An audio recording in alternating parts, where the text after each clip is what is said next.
एक बार महात्मा बुद्ध अपने शिष्यों के साथ दूर नगर में प्रवचन देने के लिए जा रहे थे। रास्ता जंगलों एवं खेतों से होकर उस नगर तक जाता था। गौतम बुद्ध और उनके शिष्य एक खेत के पास से गुजर रहे थे। तब सभी शिष्यों ने ध्यान दिया कि एक खेत में बहुत सारे गड्ढे खुदे हुए हैं, परंतु वह हैरान थे कि आखिरकार कोई व्यक्ति खेत में इतने सारे गड्ढे क्यों खोदेगा। प्रत्येक गड्ढे का आकार बहुत बड़ा था। सभी शिष्य आपस में बातें कर रहे थे, परंतु किसी के पास इस सवाल का जवाब नहीं था। परंतु गौतम बुद्ध के प्रिय शिष्य आनंद ने बहस करने से अच्छा गौतम बुद्ध से इस बारे में पूछना ज्यादा अच्छा समझा।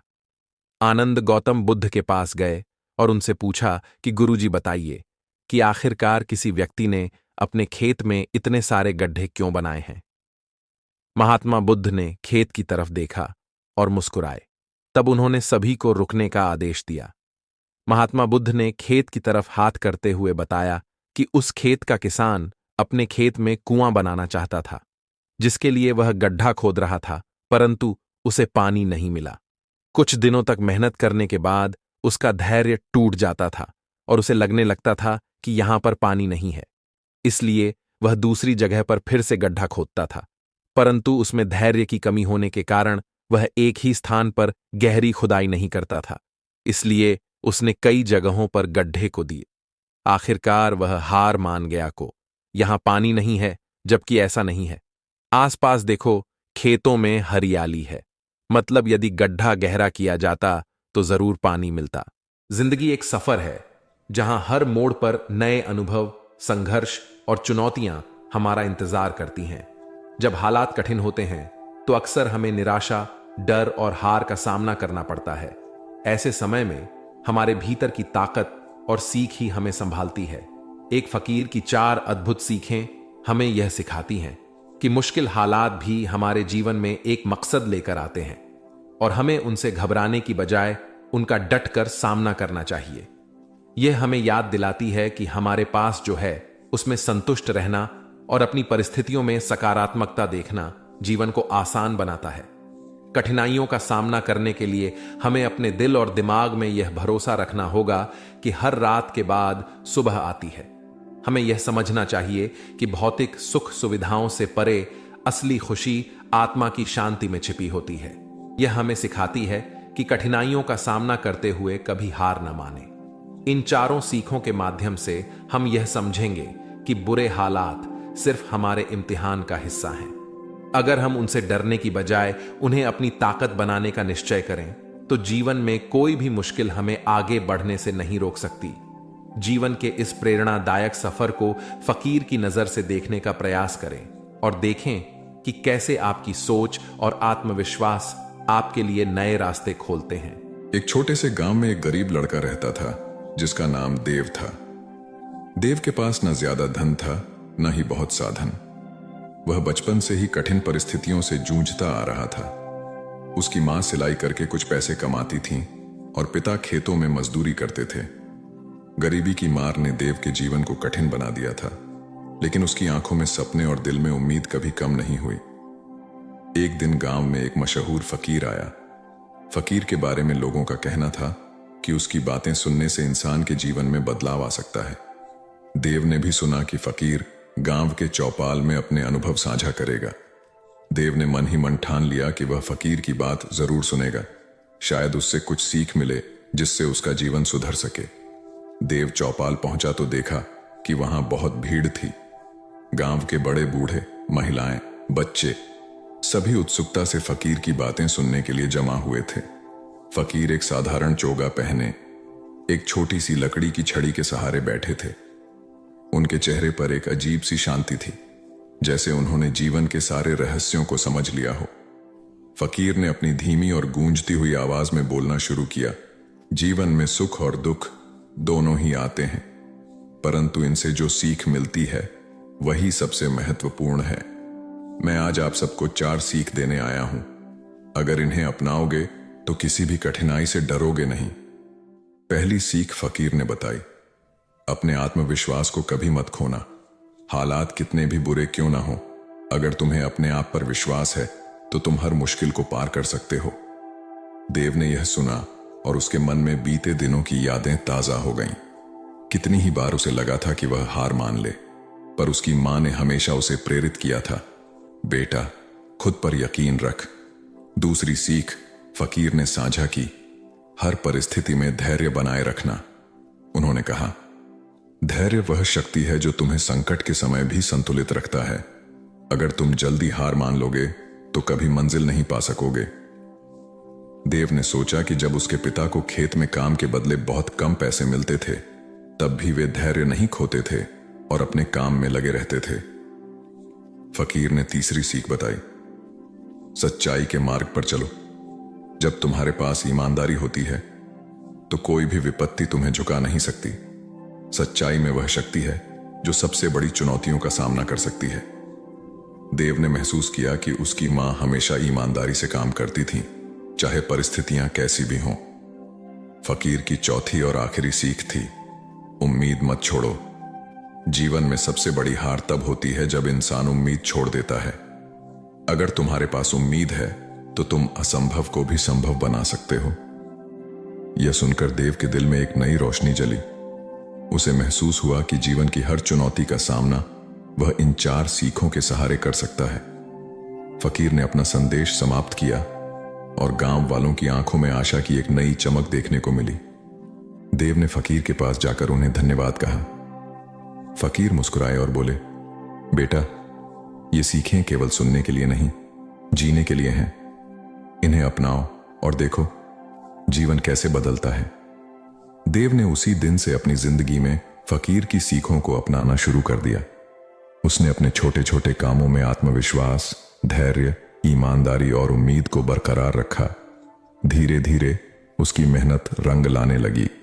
वह गांव के बच्चों को पढ़ाने लगा, जिससे उसकी आर्थिक स्थिति में सुधार हुआ। उसकी मां को भी सिलाई के अधिक ऑर्डर मिलने लगे। कुछ वर्षों बाद देव ने अपनी मेहनत और फकीर की सीखों की बदौलत गांव में एक छोटी पाठशाला खोली, जहां वह बच्चों को मुफ्त शिक्षा देने लगा। अब वह न केवल अपने लिए बल्कि पूरे गांव के लिए प्रेरणा बन चुका था। फकीर की वे 4 सीखें देव की जिंदगी का मूल मंत्र बन गई थीं। उसने जीवन में कठिन परिस्थितियों का सामना कभी डर कर नहीं किया, बल्कि उन सीखों को अपनी ढाल बनाकर आगे बढ़ा। उसकी कहानी से गांव के अन्य लोग भी प्रेरित हुए और उन्होंने भी अपने जीवन में इन सीखों को अपनाया। इस तरह फकीर की 4 सीखों ने न केवल देव की बल्कि पूरे गांव की तकदीर बदल दी। दोस्तों, वैसे हम अपने जीवन में इतने ज्यादा व्यस्त रहते हैं, पर अगर हम इन फकीर की 4 बातों को समझकर अपने जीवन में उतारें तो हम भी देव की तरह आगे बढ़ सकते हैं, अपने परिवार और समाज की सुरक्षा कर सकते हैं। दोस्तों, हमें देव की इस कहानी से यह सीखना चाहिए कि हालात कितने ही बुरे क्यों ना हो जाएं, हमें धैर्य से काम लेना चाहिए। अगर हम धैर्य और समझदारी से कार्य करें तो अवश्य ही हम किसी भी परिस्थिति का सामना करने में सक्षम रहेंगे और कभी भी बुरे हालातों से नहीं डरेंगे। दोस्तों, हमारी अगली कहानी हमें यह बताएगी कि कितना भी बुरा वक्त क्यों ना आ जाए, कितने भी बुरे हालात क्यों ना आ जाएं, अगर आप चाहो तो हर बुरे हालातों से बिना डरे बाहर निकल सकते हो। दोस्तों, 5 मिनट का समय इस कहानी को सुनने के लिए जरूर निकालना, क्योंकि हम चाहते हैं कि कभी किसी के साथ ऐसे हालात ना आए जिनसे उसे डर कर समझौता न करना पड़े। तो चलिए ज्यादा समय न लेते हुए कहानी को शुरू करते हैं। नमस्ते दोस्तों, आज हम फिर एक बार आपको धर्म का ज्ञान सुनाएंगे। गौतम बुद्ध की कुछ ऐसी सच्ची घटनाएं जिसे सुनकर शायद आप भी धर्म की राह पकड़ लो। तो शुरू करते हैं। एक बार अकबर ने बीरबल से कहा, मुझे परमात्मा दिखा दो। राजा का हुक्म था। बीरबल बहुत परेशान था कि परमात्मा को कैसे राजा को दिखाए। इसी विचार को लेकर बीरबल छुट्टी पर चला गया और उदास रहने लगा। एक दिन परिवार में चर्चा हुई। उदासी का कारण पूछा गया तो बीरबल ने बता दिया कि राजा ईश्वर के दर्शन करना चाहते हैं। बीरबल का बेटा बोला, कल सुबह मुझे आप साथ ले जाएं, मैं अपने आप राजा को दर्शन करा दूंगा। दूसरे दिन सुबह बीरबल और लड़का दरबार में पहुंचे और राजा को कहा, मेरा लड़का आपके प्रश्न के उत्तर का समाधान करेगा। राजा ने सोचा, यह लड़का क्या समाधान करेगा। लड़का बोला, इस वक्त मैं आपका गुरु हूं, मुझे उचित स्थान दिया जाए। राजा ने सोचा, बात तो ठीक कह रहा है, मैंने तो प्रश्न किया है, समाधान करने वाला गुरु समान होता है। राजा ने लड़के के लिए अपने साथ थोड़ा ऊंचा स्थान दिया। लड़का बोला, महाराज एक दूध का कटोरा मंगाओ। राजा ने दूध का कटोरा मंगाया। लड़का बोला, महाराज इस दूध में घी है। राजा बोला, हां है। लड़का बोला, पहले मुझे आप उसका दर्शन कराओ। राजा बोला, तू मूर्ख है, घी के दर्शन ऐसे थोड़े होते हैं। पहले दूध को गर्म करना पड़ता है, फिर उसकी दही जमाना पड़ता है, फिर उसको मघानी में रिड़का जाता है, फिर मक्खन निकलता है, फिर उसे गर्म गर्म कढ़ाई में डाला जाता है, फिर उसकी मैल निकाली जाती है, तब जाकर घी के दर्शन होते हैं। ऐसे ही थोड़े दर्शन होते हैं। लड्ढका बोला, यही उत्तर है आपके प्रश्न का। पहले इंसान को तपना पड़ता है, फिर उसको जमना पड़ता है, फिर उसको साधना करनी पड़ती है, फिर उसको ध्यान की अग्नि में तपना होता है, फिर उस ईश्वर के दर्शन होते हैं। अकबर समझ गया और बोला, तू वाकई ही मेरा गुरु है। ईश्वर को जानने के लिए बहुत कुछ करना पड़ता है। वैसे हर आत्मा में ईश्वर का अंश है और उसी को ईश्वर का रूप समझना चाहिए, तभी सुख की प्राप्ति होती है। यह भी संसार का एक नियम है। दुनिया में जो तरक्की हो रही है या देश में कोई तरक्की करता है तो उसे जरूर देखना चाहिए, चाहे घर की टीम हो या बाहरी लोगों को मिलाकर बनाई हुई हो। जहां जहां अच्छे समूह बन गए वहां वहां तरक्की हो गई, ऐसा ही देखा गया है। आपके आसपास जितने लोगों को तरक्की पसंद है वो मिलकर ही काम करते होंगे, उनका टीम वर्क अच्छा होगा। एक परिवार था, वो गरीब था, खाने को कुछ नहीं था। काफी सोचा कि काम मिले, मगर काम नहीं मिला। 2 बच्चे थे, बीवी थी। एक दिन उन्हें विचार आया कि इस गांव में काम मिलना मुश्किल है, चलो कहीं और चलते हैं। इस इरादे से वे एक दिन गांव छोड़कर चल दिए। रात का समय था, रास्ता भी जंगली था। सोचा वृक्ष के नीचे रात गुजारी जाए। आदमी ने अपने एक लड़के को लकड़ी चुनने तथा दूसरे को पानी लाने के लिए भेज दिया तथा बीवी को चूल्हा बनाने के लिए कहा और उसने जगह साफ कर दी। चारों ने अपने अपने काम कर लिए। चूल्हा जलाया गया, पानी गर्म होने लग गया। वृक्ष के ऊपर हंस रहता था, वो सोचने लगा, ये कैसा मूर्ख है, इन्होंने चूल्हा तो जला दिया मगर इनके पास पकाने को तो है ही नहीं कुछ भी। हंस ने उनसे पूछा, तुम्हारे पास पकाने को क्या है? वो आदमी बोला, तुझे मार के खाएंगे। हंस बोला, मुझे क्यों मारोगे? आदमी बोला, हमारे पास ना पैसा है और ना ही सामान, तो क्या करें? हंस सोच में पड़ गया, इन्होंने चूल्हा भी जला लिया है, सब कर्मशील हैं, मुझे तो यह खा ही जाएंगे। तो हंस बोला, अगर मैं आपको धन दे दूं तो मुझे छोड़ दोगे? घर का स्वामी बोला, हां छोड़ देंगे। हंस कहने लगा, मेरे साथ चलो, मैं तुम्हें धन देता हूं। हंस उनको थोड़ी दूर ले गया और चोंच से इशारा किया और कहा कि यहां से निकाल लो। उन्होंने गड्ढा खोदा और वहां से धन निकाल लिया। हंस का धन्यवाद करके वापस अपने गांव आ गए और एक ही दिन में खूब मौज से रहने लग गए। अब उनके घर में किसी चीज की कमी नहीं थी। पड़ोसी ने देखा कि इस परिवार के पास ऐसी कौन सी चीज आ गई जो इनके पास इतना कुछ आ गया। उसने छोटे लड़के को बुलाकर सारी बात पूछ ली कि पैसा कहां से आया है। उनके भी 2 बच्चे थे, उन्होंने भी ऐसी योजना बनाई और चल दिए। उन्होंने भी उसी वृक्ष के नीचे डेरा लगा लिया। आदमी ने अपने बड़े लड़के को कहा, लकड़ी लाओ, तथा छोटे लड़के को पानी लाने के लिए कहा, परंतु दोनों आनाकानी करने लगे। बीबी ने भी कहा कि मैं थक चुकी हूं। जैसे जैसे पानी लकड़ी इकट्ठी हो गई और पानी गर्म होने लगा, हंस फिर आया और बोला, तुम्हारे पास खाने को तो नहीं है तो फिर क्यों पानी गर्म कर रहे हो? आदमी बोला, तुझे मार कर खाएंगे। हंस मुस्कुरा उठा और बोला, मारने वाले तो 3 दिन पहले आए थे। तुम अपना समय खराब मत करो, घर जाओ, तुम मुझे क्या मारोगे? तुम तो आपस में ही लड़ रहे हो। जिन्होंने दूसरों को जितना होता है वे खुद नहीं लड़ते। संसार का नियम भी ऐसा ही है। जिन लोगों ने तरक्की करनी है वे मिलकर चलते हैं और आज भी संसार में उनका ही बोलबाला है। जो आपसी तालमेल में रहते हैं वे ही समाज रूपी हंस को जीत सकते हैं। बुद्ध के पास एक राजकुमार दीक्षित हो गया। दीक्षा के दूसरे ही दिन किसी श्राविका के घर उसे भिक्षा लेने बुद्ध ने भेज दिया। वह वहां गया। रास्ते में 2-3 घटनाएं ऐसी घटी लौटते में उनसे वह बहुत परेशान हो गया। रास्ते में उसके मन में ख्याल आया कि मुझे जो भोजन प्रिय हैं वे तो अब नहीं मिलेंगे। लेकिन श्राविका के घर जाकर पाया कि वही भोजन थाली है जो उसे बहुत प्रीतिकर है। वह बहुत हैरान हुआ, फिर सोचा संयोग होगा, जो मुझे पसंद है वही आज बना होगा। वह भोजन करता है, तभी उसे ख्याल आया कि रोज तो भोजन के बाद में विश्राम करता था 2 घड़ी, आज तो फिर धूप में वापस लौटना है। लेकिन तभी उस श्राविका ने कहा कि भिक्षु बड़ी अनुकंपा होगी अगर भोजन के बाद 2 घड़ी विश्राम करो। बहुत हैरान हुआ।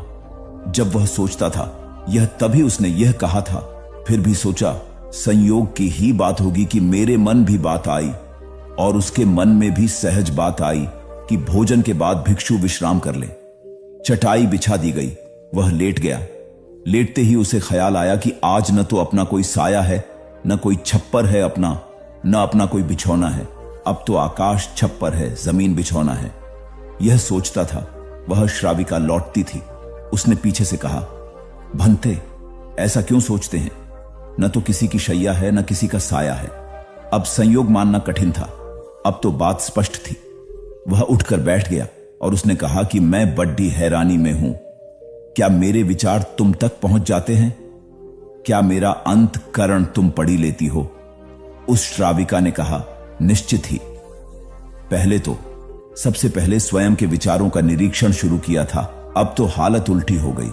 स्वयं के विचार तो निरीक्षण करते करते क्षीण हो गए और विलीन हो गए। मन हो गया निर्विचार। अब तो जो निकट होता है उसके विचार भी निरीक्षण में आ जाते हैं। वह भिक्षु घबराकर खड़ा हो गया और उसने कहा कि मुझे आज्ञा दें, मैं जाऊं। उसके हाथ पैर कंपने लगे। उस श्राविका ने कहा, इतने घबराते क्यों हैं? इसमें घबराने की क्या बात है? लेकिन भिक्षु फिर रुका नहीं, वह वापस लौटा। उसने बुद्ध से कहा, क्षमा करें, उस द्वार पर दोबारा भिक्षा मांगने में न जा सकूंगा। बुद्ध ने कहा, कुछ गलती हुई? वहां कोई भूल हुई? उस भिक्षु ने कहा, न तो भूल हुई न कोई गलती, बहुत आदर सम्मान और जो भोजन मुझे प्रिय था वह मिला। लेकिन वह श्राविका, वह युवती दूसरे के मन के विचारों को पढ़ लेती है। यह तो बड़ी खतरनाक बात है, क्योंकि उस सुंदर युवती को देखकर मेरे मन में तो काम वासना भी उठी, विकार भी उठा था, वह भी पढ़ लिया गया होगा। अब मैं कैसे वहां जाऊं? कैसे उसके सामने खड़ा होऊंगा? मैं नहीं जा सकूंगा, मुझे क्षमा करें। बुद्ध ने कहा, वहीं जाना पड़ेगा। अगर ऐसी क्षमा मांगनी थी तो भिक्षु नहीं होना था, जानकर वहां भेजा है। और जब तक मैं ना रोकूंगा तब तक वहीं जाना पड़ेगा। महीने 2 महीने, वर्ष 2 वर्ष, निरंतर यही तुम्हारी साधना होगी। लेकिन होश पूर्वक जाना, भीतर जागे हुए जाना और देखते हुए जाना कि कौन से विचार उठते हैं, कौन सी वासनाएं उठती हैं, और कुछ भी मत करना, लड़ना मत, जागे हुए जाना, देखते हुए जाना भीतर कि क्या उठता है क्या नहीं उठता। वह दूसरे दिन भी वहीं गया। सोच लें उसकी जगह आप ही जा रहे हैं और वह श्राविका आपका मन पढ़ लेती है, और वह बहुत सुंदर है, बहुत आकर्षक है, बहुत सम्मोहक है, और वह मन पढ़ लेती है आपका। हां, मन न पढ़ती होती, यह आपको पता न होता, तो फिर मन में आप कुछ भी करते। आज क्या करेंगे? आज आप ही जा रहे हैं उसकी जगह भिक्षा मांगने, रास्ते पर आप हैं। वह भिक्षु बहुत खतरे में है, अपने मन को देख रहा है, जागा हुआ है। आज पहली दफा जिंदगी में वह जागा हुआ चल रहा है सड़क पर। जैसे जैसे उस श्राविका का घर करीब आने लगा, उसका होश बढ़ने लगा। भीतर जैसे एक दिया जलने लगा और चीजें साफ दिखाई पड़ने लगीं और विचार घूमते हुए मालूम होने लगे। जैसे उसकी सीढ़ियां चढ़ा, एक सन्नाटा छा गया भीतर। होश परिपूर्ण जग गया। अपना पैर भी उठाता है तो उसे मालूम पड़ रहा है, श्वास भी आती जाती है तो उसके बोध में है। जरा सा भी कंपन विचार का भीतर होता है, लहर उठती है कोई वासना की, वह उसको दिखाई पड़ रही है। वह घर के भीतर प्रविष्ट हुआ, मन में और भी गहरा शांत हो गया। वह बिल्कुल जागा हुआ है, जैसे किसी घर में दिया जल रहा हो और एक एक चीज कोना कोना प्रकाशित हो रहा हो। वह भोजन को बैठा, उसने भोजन किया, वह उठा, वह वापस लौटा। वह उस दिन नाचता हुआ वापस लौटा, बुद्ध के चरणों में गिर पड़ा और उसने कहा, अद्भुत हुई बात। जैसे जैसे मैं उसके निकट पहुंचा और जैसे जैसे मैं जागा हुआ हो गया, वैसे वैसे मैंने पाया कि विचार तो विलीन हो गए, कामनाएं तो क्षीण हो गईं, और मैं जब उसके घर में गया तो मेरे भीतर पूर्ण सन्नाटा था। वहां कोई विचार नहीं था, कोई वासना नहीं थी, वहां कुछ भी नहीं था। मन बिल्कुल शांत और निर्मल दर्पण की भांति था। बुद्ध ने कहा, इसी बात के लिए वहां भेजा था, कल से वहां जाने की जरूरत नहीं। अब जीवन में इसी भांति जियो जैसे तुम्हारे विचार सारे लोग पढ़ रहे हो। अब जीवन में इसी भांति चलो जैसे जो भी तुम्हारे सामने है वह जानता है, तुम्हारे भीतर देख रहा है। इस भांति भीतर चलो और भीतर जागे रहो। जैसे जैसे जागरण बढ़ेगा वैसे वैसे विचार, वासनाएं क्षीण होती चली जाएंगी। जिस दिन जागरण पूर्ण होगा उस दिन तुम्हारे जीवन में कोई कालिमा, कोई कलुष रह जाने वाला नहीं है। उस दिन एक आत्म क्रांति हो जाती है। इस स्थिति के जागने को, इस चैतन्य के जागने को मैं कह रहा हूं विवेक का जागरण। किसी नगर में बिलाल पादक नामक एक धनिक रहता था। वह बहुत स्वार्थी था और सदाचार के कार्यों से कोसों दूर रहता था। उसका एक पड़ोसी निर्धन परंतु परोपकारी था। एक बार पड़ोसी ने भगवान बुद्ध और उनके शिष्यों को अपने घर भोजन के लिए आमंत्रित किया। पड़ोसी ने यह भी विचार किया कि इस महान अवसर पर अधिकाधिक लोगों को भोजन के लिए बुलाना चाहिए। ऐसे संकल्प के साथ पेडिडी ढोसी ने बड़े भोज की तैयारी करने के लिए नगर के सभी व्यक्तियों से दान की अपेक्षा की एवं उन्हें भोज के लिए आमंत्रित किया। पड़ोसी ने बिलाल पादक को भी न्योता दिया। भोज के 1-2 दिन पहले पड़ोसी ने चहु और घूमकर दान एकत्र किया। जिसकी जैसी सामर्थ्य थी उसने उतना दान दिया। जब बिलाल पादक ने पड़ोसी को घर घर जाकर दान की याचना करते देखा तो मन ही मन सोचा, इस आदमी से खुद का पेट पालते तो बनता नहीं है, फिर भी इसने इतने बड़े भिक्षु संघ और नागरिकों को भोजन के लिए आमंत्रित कर लिया। अब इसे घर घर जाकर भिक्षा मांगनी पड़ रही है। ये मेरे घर भी याचना करने आता होगा। जब पड़ोसी बिलाल पादक के द्वार पर दान मांगने के लिए आया तो बिलाल पादक ने उसे थोड़ा सा नमक, शहद और घी दे दिया। पड़ोसी ने प्रसन्नता पूर्वक बिलाल पादक से दान ग्रहण किया, परंतु उसे अन्य व्यक्तियों के दान में नहीं मिलाया बल्कि अलग से रख दिया। बिलाल पादक को यह देखकर बहुत अचरज हुआ कि उसका दान सभी के दान से अलग क्यों रख दिया गया। उसे यह लगा कि पड़ोसी ने सभी लोगों के सामने उसे लज्जित करने के लिए ऐसा किया ताकि सभी यह देखें कि इतने धनी व्यक्ति ने कितना तुच्छ दान दिया है। बिलाल पादक ने अपने नौकर को पड़ोसी के घर जाकर इस बात का पता लगाने के लिए कहा। नौकर ने लौटकर बिलाल पादक को बताया कि पड़ोसी ने बिलाल पादक की दान सामग्री को थोड़ा थोड़ा सा लेकर चावल, सब्जी और खीर आदि में मिला दिया। ये जानकार भी बिलाल पादक के मन से जिज्ञासा नहीं गई और उसे अभी भी पड़ोसी की नीयत पर संदेह था। भोज के दिन वह प्रातः अपने वस्त्रों के भीतर एक कटार छुपा कर ले गया ताकि पड़ोसी द्वारा लज्जित किए जाने पर वह उसे मार डाले। वहां जाने पर उसने पड़ोसी को भगवान बुद्ध से यह कहते हुए सुना, भगवान, इस भोज के निमित्त जो भी द्रव्य संग्रहित किया गया है वह मैंने नगर के सभी निवासियों से दान में प्राप्त किया है। कम हो या अधिक, सभी ने पूर्ण श्रद्धा और उदारता से दान दिया, अतः सभी के दान का मूल्य समान है। पड़ोसी के यह शब्द सुनकर बिलाल पादक को अपने विचारों की तुच्छता का बोध हुआ और उसने अपनी गलतियों के लिए सभी के समक्ष पड़ोसी से क्षमा मांगी। बिलाल पादक के पश्चाताप के शब्दों को सुनकर बुद्ध ने वहां उपस्थित समस्त व्यक्तियों से कहा, तुम्हारे द्वारा किया गया शुभ कर्म भले ही कितना ही छोटा हो पर उसे तुच्छ मत जानो। छोटे छोटे शुभ कर्म एकत्र होकर भविष्य में विशाल रूप धारण कर लेते हैं। गौबुद्ध एक बार अपने शिष्यों के साथ प्रवास पर निकले। एक नगर से दूसरे नगर तक जाने की राह में वन पड़ता था। वन क्षेत्र में प्रवेश करने के साथ ही कुछ दूर चलने पर बुद्ध एक जगह रुक गए। पीछे आ रहे शिष्यों का समूह भी उन्हें देख उसी स्थान पर रुका, लेकिन वहां रुके रहना शिष्यों के लिए मुश्किल हो गया क्योंकि सामने एक क्षत विक्षत शव पड़ा था और उसकी दुर्गंध वातावरण में फैल रही थी। शिष्यों ने अपने वस्त्र से नाक बंद कर ली, लेकिन बुद्ध शव की ओर टकटकी लगाए देखते रहे। एक शिष्य ने साहस कर विनम्रता पूर्वक गौतम बुद्ध से अनुरोध किया, भगवान, यहां से शीघ्र चलना ही उचित होगा। यहां शव पड़ा है और बहुत दुर्गंध आ रही है। बुद्ध मुस्कुराए और शिष्यों की ओर उन्मुख होते हुए बोले, बताइए, इस सब में सौंदर्य दिखाई देता है। शिष्यों ने कहा, भगवान, यह कैसा प्रश्न है? सौंदर्य और शव में जीवन था तब तक सौंदर्य, अब तो सब समाप्त हो गया। बुद्ध ने शव की ओर इशारा करके बताया, देखो, जब कभी यह व्यक्ति जीवित रहा होगा इसकी दंत पंक्तियां अद्वितीय रही होंगी। मृत्यु के बाद भी इसके दंत देखकर यही साबित होता है। वहां खड़े सभी शिष्यों ने दृष्टि डाली तो पाया बुद्ध सही कह रहे थे।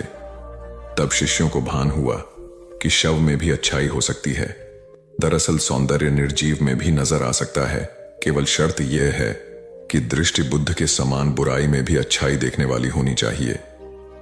गुलाब की एक शाखा में फूल की तुलना में कांटे ही अधिक होते हैं, पर हम फूल चुनते हैं, कांटे नहीं। ठीक इसी तरह किसी में 100 बुराइयां नहीं, अच्छाई देखनी चाहिए। महाभारत में बताया गया है कि भीष्म पितामह को इच्छा मृत्यु का वरदान प्राप्त था, अर्थात वे स्वयं जब तक मृत्यु का आह्वान न करें, काल उनके पास भी नहीं भटक सकता था। इसी तरह अमृता को लेकर अनेक कथाएं प्रचलित हैं। महात्मा बुद्ध अपने शिष्यों के साथ भिक्षाटन पर जा रहे थे। रास्ते में शिष्यों ने एक पौधे की तरफ इशारा करते हुए पूछा, भंते, इस पौधे की उम्र क्या है? बुद्ध ने बताया कि यह अमर वृक्ष है, इसकी उम्र अंतहीन है। तभी एक शिष्य ने उस वृक्ष को जड़ से उखाड़ फेंक दिया और बुद्ध से बोला, गुरुवर, मैंने उसे एक ही पल में उखाड़कर समाप्त कर दिया। बुद्ध मुस्कुराए और निष्कब्द आगे बढ़ गए। महीनों बाद जब चातुर्मास बिताकर वे उसी रास्ते से लौटे तो सभी ने उस पौधे को वापस हरा भरा देखा।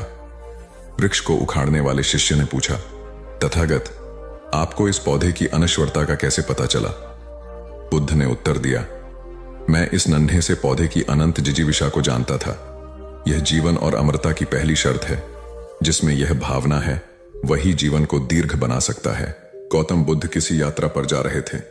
उनका परम प्रिय शिष्य आनंद भी उनके साथ था। चलते चलते दोपहर हो गई तो बुद्ध एक घने वृक्ष के नीचे जाकर बैठ गए। आनंद भी पास में ही बैठ गया। कुछ देर बाद बुद्ध को प्यास लगी। उन्होंने आनंद को पानी लाने के लिए कहा।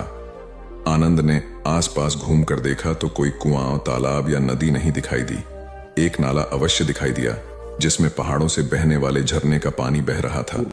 थोड़ी देर पहले ही कुछ बैलगाड़ियां वहां से होकर गुजरी थीं, जिनके पहियों के कारण कीचड़ व धूल से पानी गंदा हो गया था। आनंद ने यह दृश्य देखा तो वह खाली हाथ लौट आया। उसने बुद्ध को इस विषय में बताया और यह कहा कि मैं नदी खोजकर वहां से पानी ले आता हूं। यह सुनकर बुद्ध ने कहा, आनंद, पानी नाले से ही लाओ।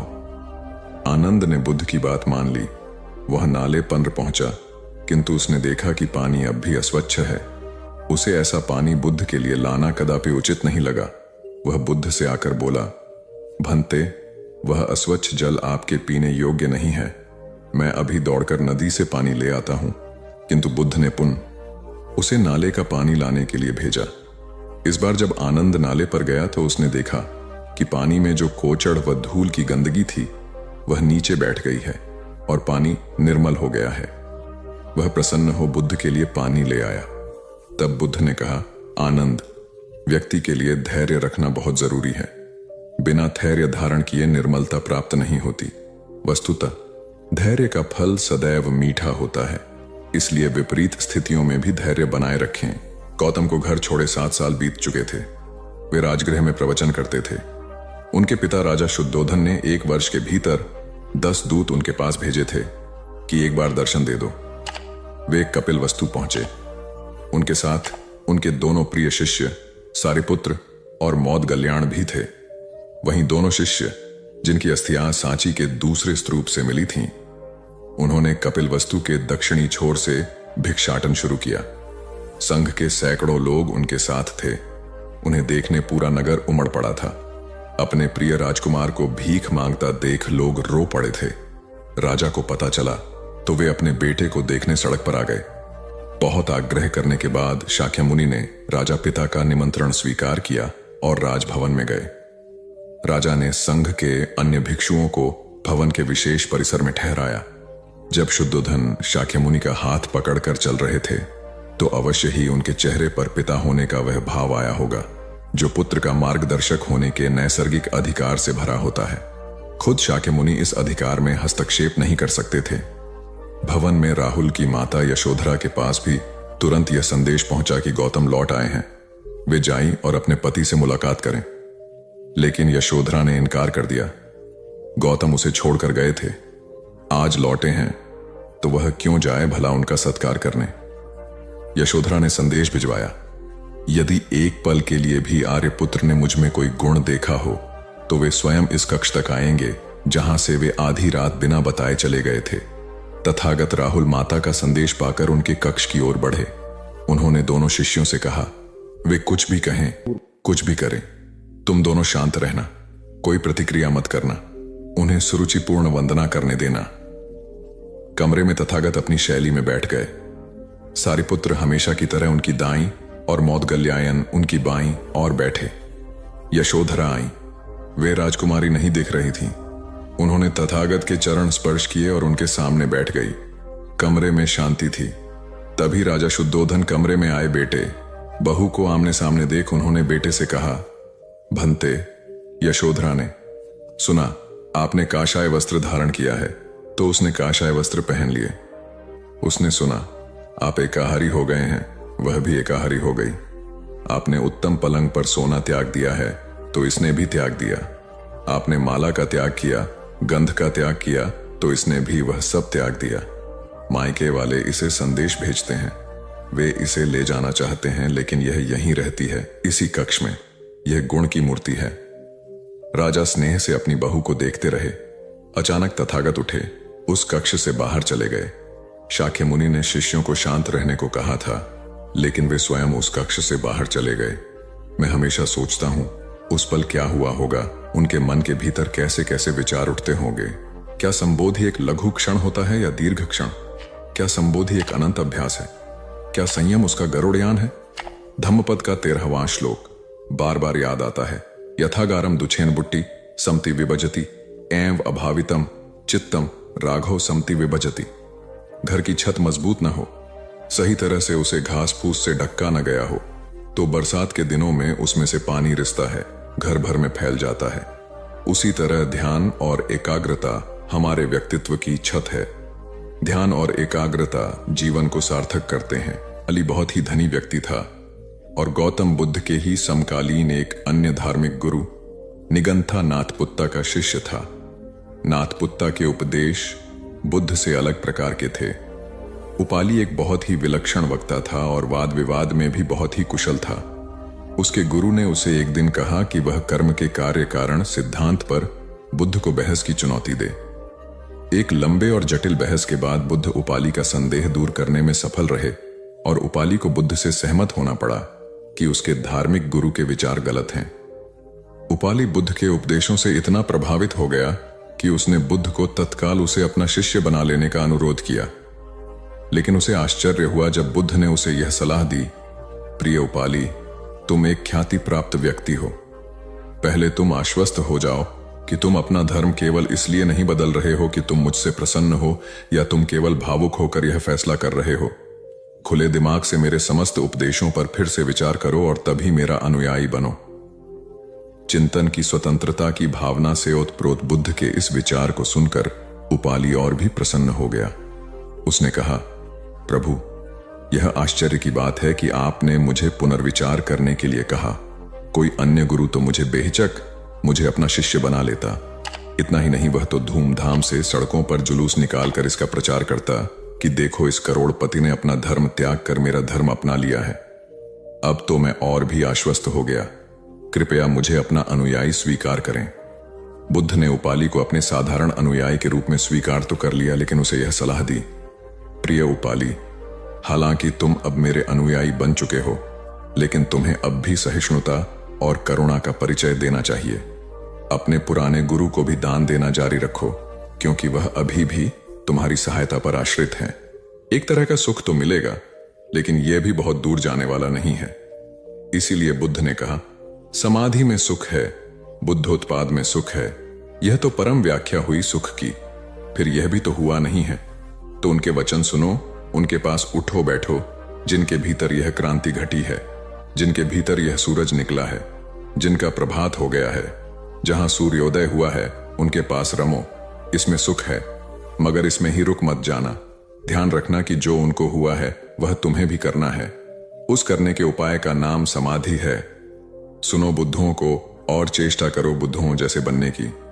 उस चेष्टा का नाम समाधि है। उस चेष्टा का फल है बुद्धोत्पोध। सुनो बुद्धों के वचन, फिर बुद्धों जैसे बनने की चेष्टा में लगना ध्यान समाधि, योग, और जिस दिन बन जाओ उस दिन परम सुख। एक दिन बुद्ध प्रातः भिक्षुओं की सभा में पधारे। सभा में प्रतीक्षारत उनके शिष्य यह देख चकित हुए कि बुद्ध पहली बार अपने हाथ में कुछ लेकर आए थे। उनके हाथ में एक रूमाल था। बुद्ध के हाथ में रूमाल देखकर सभी समझ गए कि इसका कुछ विशेष प्रयोजन होगा। बुद्ध अपने आसन पर विराजे। उन्होंने किसी से कुछ न कहा और रूमाल में कुछ दूरी पर 5 गांठें लगा दी। सब उपस्थित यह देख मन में सोच रहे थे कि अब बुद्ध क्या करेंगे, क्या कहेंगे। बुद्ध ने उनसे पूछा, कोई मुझे यह बता सकता है कि क्या यह वही रूमाल है जो गांठें लगने के पहले था? शारिपुत्र ने कहा, इसका उत्तर देना कुछ कठिन है। एक तरह से देखें तो रूमाल वही है, क्योंकि इसमें कोई परिवर्तन नहीं हुआ है। दूसरी दृष्टि से देखें तो पहले इसमें 5 गांठ नहीं लगी थी, अतः यह रूमाल पहले जैसा नहीं रहा। और जहां तक इसकी मूल प्रकृति का प्रश्न है, वह अपरिवर्तित है। इस रूमाल का केवल बाह्य रूप ही बदला है, इसका पदार्थ और इसकी मात्रा वही है। तुम सही कहते हो शारिपुत्र, बुद्ध ने कहा। अब मैं इन गांठों को खोल देता हूं। यह कहकर बुद्ध रूमाल के दोनों सिरों को एक दूसरे से दूर खींचने लगे। तुम्हें क्या लगता है शारिपुत्र, इस प्रकार खींचने पर क्या मैं इन गांठों को खोल पाऊंगा? नहीं तथागत, इस प्रकार तो आप इन गांठों को और अधिक सघन और सूक्ष्म बना देंगे और ये कभी नहीं खुलेंगी, शारिपुत्र ने कहा। ठीक है, बुद्ध बोले। अब तुम मेरे अंतिम प्रश्न का उत्तर दो कि इन गांठों को खोलने के लिए मुझे क्या करना चाहिए? शारिपुत्र ने कहा, तथागत, इसके लिए मुझे सर्वप्रथम निकटता से यह देखना होगा कि ये गांठें कैसे लगाई गई हैं। इसका ध्यान किए बिना मैं इन्हें खोलने का उपाय नहीं बता सकता। तुम सत्य कहते हो शारिपुत्र, तुम धन्य हो, क्योंकि यही जानना सबसे आवश्यक है। आधारभूत प्रश्न यही है। जिस समस्या में तुम पड़े हो, उससे बाहर निकलने के लिए यह जानना जरूरी है कि तुम उसे ग्रस्त क्यों कर हुए। यदि तुम यह बुनियादी व मौलिक परीक्षण नहीं करोगे तो संकट अधिक ही गहराएगा। लेकिन विश्व में सभी ऐसा ही कर रहे हैं। वे पूछते हैं, हम काम, क्रोध, लोभ, मोह, अहंकार, परिग्रह आदि आदि वृत्तियों से बाहर कैसे निकलें? लेकिन वे यह नहीं पूछते कि हम इन वृत्तियों में कैसे पड़े। कई दिनों के विहार के बाद भगवान बुद्ध मगध की राजधानी राजगृह से प्रस्थान करने वाले थे। लोगों को जब यह पता चला तो वे उनके लिए भेंट आदि लेकर उनके दर्शनों के लिए आने लगे। अपने शिष्यों के साथ बैठे हुए बुद्ध लोगों की भेंट स्वीकार कर रहे थे। सम्राट बिंबिसार ने उन्हें भूमि, खाद्य, वस्त्र, वाहन आदि प्रदान किए। नगर सेठों ने भी धन धान्य और सुवर्ण आभूषण उनके चरणों में अर्पित कर दिए। सभी के दान को स्वीकार करने के लिए बुद्ध अपना दायां हाथ उठाकर स्वीकृति इंगित कर देते थे। भीड़ में एक वृद्धा भी थी। वह बुद्ध से बोली, भगवान, मैं बहुत निर्धन हूं, मेरे पास आपको देने के लिए कुछ भी नहीं है। आज मुझे पेड़ से एक आम गिरा हुआ मिल गया। मैं उसे खा रही थी, तभी मैंने आपके प्रस्थान करने का समाचार सुना। उस समय तक मैं आधा आम खा चुकी थी। मैं भी आपको कुछ अर्पित करना चाहती हूं, लेकिन मेरे पास इस आधे खाए हुए आम के सिवा कुछ भी नहीं है। इसे ही मैं आपको भेंट करना चाहती हूं। कृपया मेरी भेंट स्वीकार करें। वहां उपस्थित अपार जनसमुदाय, राजा, महाराजाओं और सेठों ने देखा कि भगवान बुद्ध अपने आसन से उठकर नीचे आए और उन्होंने दोनों हाथ फैलाकर वृद्धा का आधा आम स्वीकार किया। सम्राट बिंबिसार ने चकित होकर बुद्ध से पूछा, भगवान, एक से बढ़कर एक अनुपम और बहुमूल्य उपहार तो आपने केवल हाथ हिलाकर ही स्वीकार कर लिए, लेकिन इस बुढ़िया के झूठे आम को लेने के लिए आप आसन से नीचे उतरकर आ गए। इसमें ऐसी कौन सी विशेषता है? बुद्ध मुस्कुराकर बोले, इस वृद्धा ने मुझे अपनी समस्त पूंजी दे दी है। आप लोगों ने मुझे जो कुछ भी दिया है वह तो आपकी संपत्ति का कुछ अंश ही है, और उसके बदले में आपने दान करने का अहंकार भी अपने मन में रखा है। इस वृद्धा ने मेरे प्रति अपार प्रेम और श्रद्धा रखते हुए मुझे सर्वस्व अर्पित कर दिया है, फिर भी उसके मुख पर कितनी नम्रता और करुणा है। तथागत यह भी कहते थे कि सबसे पहले व्यक्ति को खुद की पहचान करनी चाहिए। दूसरों की बजाय व्यक्ति खुद के बारे में ज्यादा जानता है। उनका मत था कि बुराई से घृणा करो, बुरे व्यक्ति से नहीं। एक बार की बात है, किसी गांव के पास बहती नदी के किनारे बुद्ध बैठे थे। किनारे पर पत्थरों की भरमार थी, पर छोटी सी वह नदी अपनी तरल धारा के कारण आगे बढ़ती ही जा रही थी। बुद्ध ने विचार किया कि यह छोटी सी नदी अपनी तरलता के कारण कितनों की प्यास बुझाती है, लेकिन भारी भरकम पत्थर एक ही स्थान पर पड़े रहते हैं और दूसरों के मार्ग में बाधक बनते रहते हैं। इस घटना की सीख यह है कि दूसरों के रास्ते में रोड़े अटकाने वाले खुद कभी आगे नहीं बढ़ पाते, परंतु जो दूसरों को सद्भाव और स्नेह देता है वह स्वयं भी आगे बढ़ जाता है। बुद्ध ऐसे ही विचारों में मगन थे कि तभी उन्होंने ग्रामीणों की एक भीड़ को अपनी ओर आते देखा। बड़ा शोर था और लोग किसी युवती के प्रति अपशब्द बोल रहे थे। तथागत ने देखा कि लोग एक युवती को घसीट कर ला रहे थे और उसको गाली भी दे रहे थे। भीड़ के नजदीक आने पर बुद्ध ने लोगों से युवती को पीटने और अपशब्द कहने का कारण पूछा। लोगों ने कहा कि यह स्त्री व्यभिचारी है और हमारे समाज का नियम है कि यदि व्यभिचारी स्त्री पकड़ी जाए तो उसे पत्थरों से कुचलकर मार डालना चाहिए। तथागत ने युवती की ओर देखा और कहा, जो तुम चाहते हो वही करो, पर मेरी एक शर्त है कि पत्थर मारने का अधिकारी वही है जिसने कभी व्यभिचार न किया हो और न ही उसके मन में ऐसे विचार कभी आए हों। इतना कहकर तथागत शांत हो गए। चारों ओर मौन था। कुछ समय बाद लोगों की भीड़ मन में पश्चाताप का भाव लिए हुए वहां से विदा हो गई। इस घटना से यही सत्य उभरता है कि हम खुद अपने प्रति न्याय कर सकते हैं, दूसरों के प्रति नहीं, क्योंकि हमारी जानकारी दूसरों के विषय में अधूरी होती है। यदि हम किसी के प्रति न्याय करना चाहते हैं तो उसे ऐसा प्यार और स्नेह मिलना चाहिए कि खुद ही अपने दोषों को स्वीकार कर ले और उन्हें पुनः न दोहराने का व्रत ले। अंतिम दिन है। इसी दिन तुम 1 वर्ष पहले यहां आए थे और मैंने तुम्हें वचन दिया था कि 1 वर्ष बाद तुम जो पूछोगे मैं उत्तर दूंगा।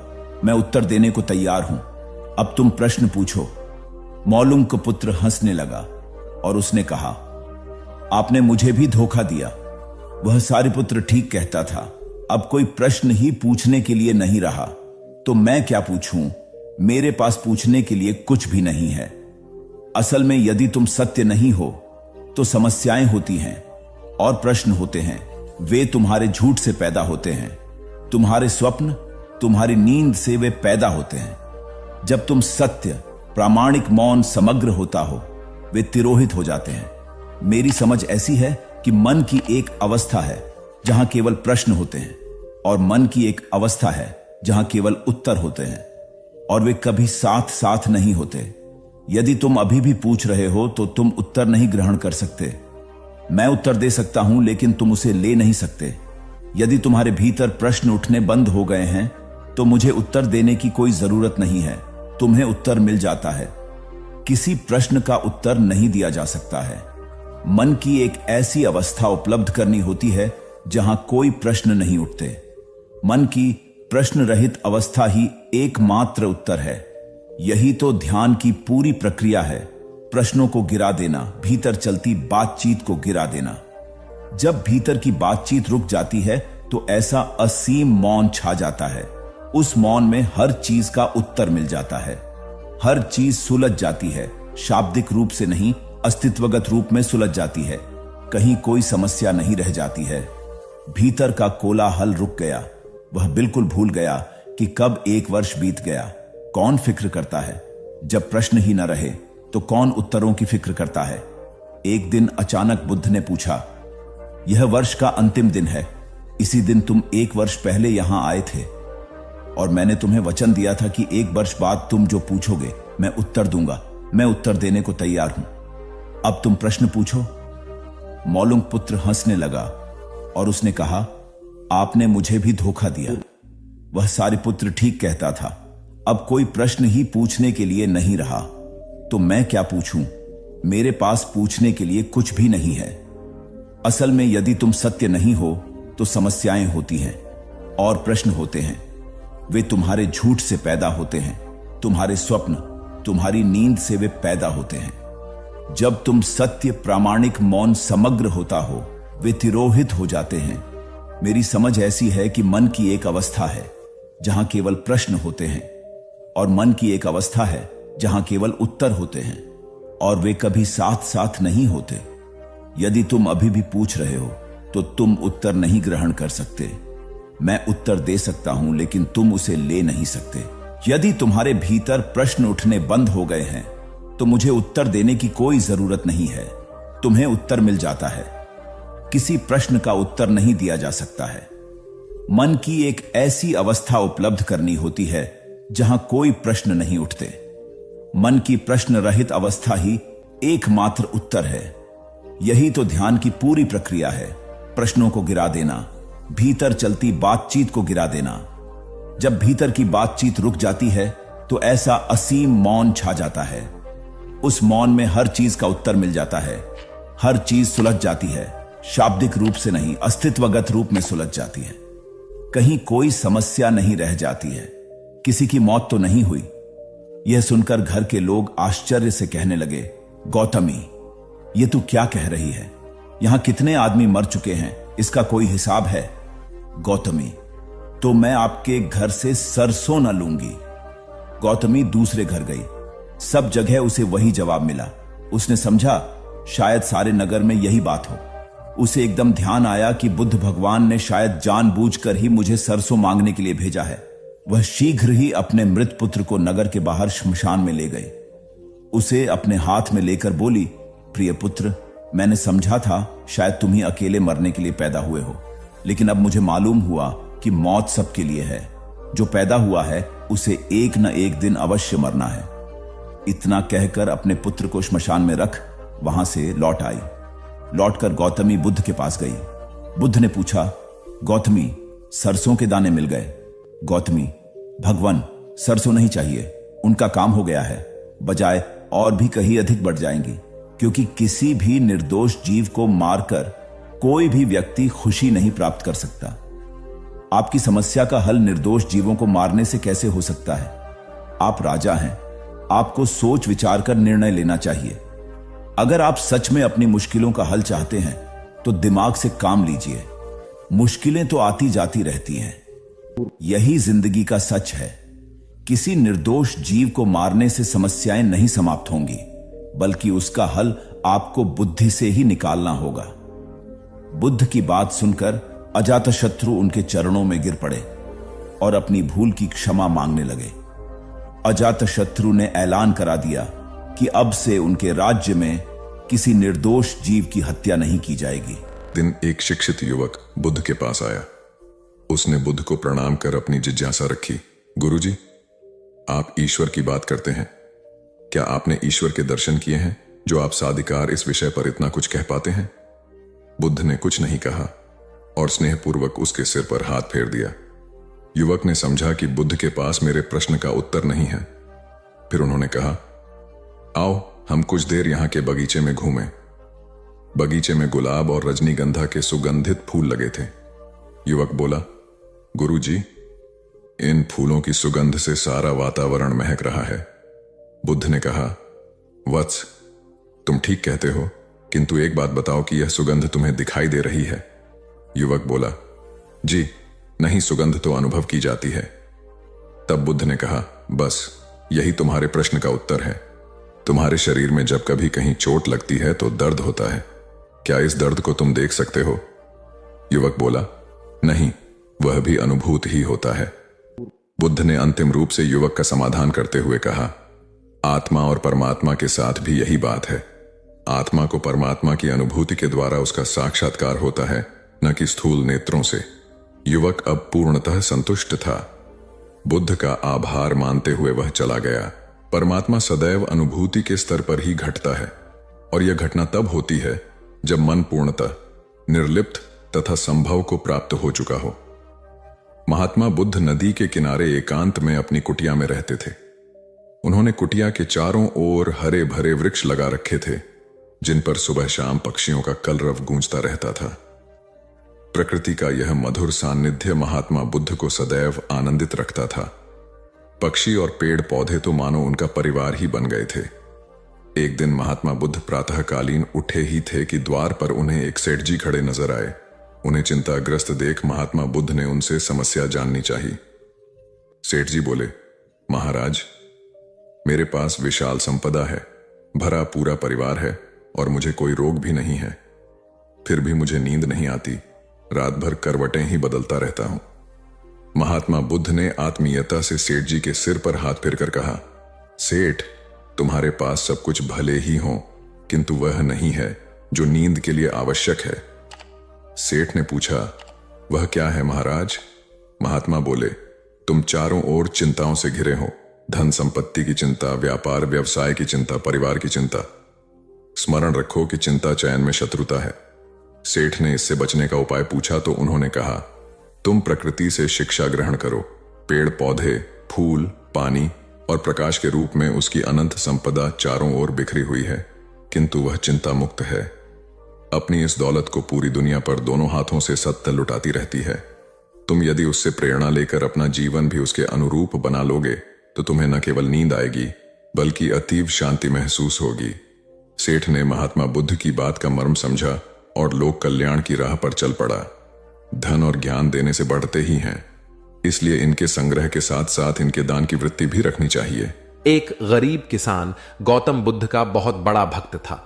एक दिन वह बुद्ध के पास आया और अपने गांव आने का आग्रह किया।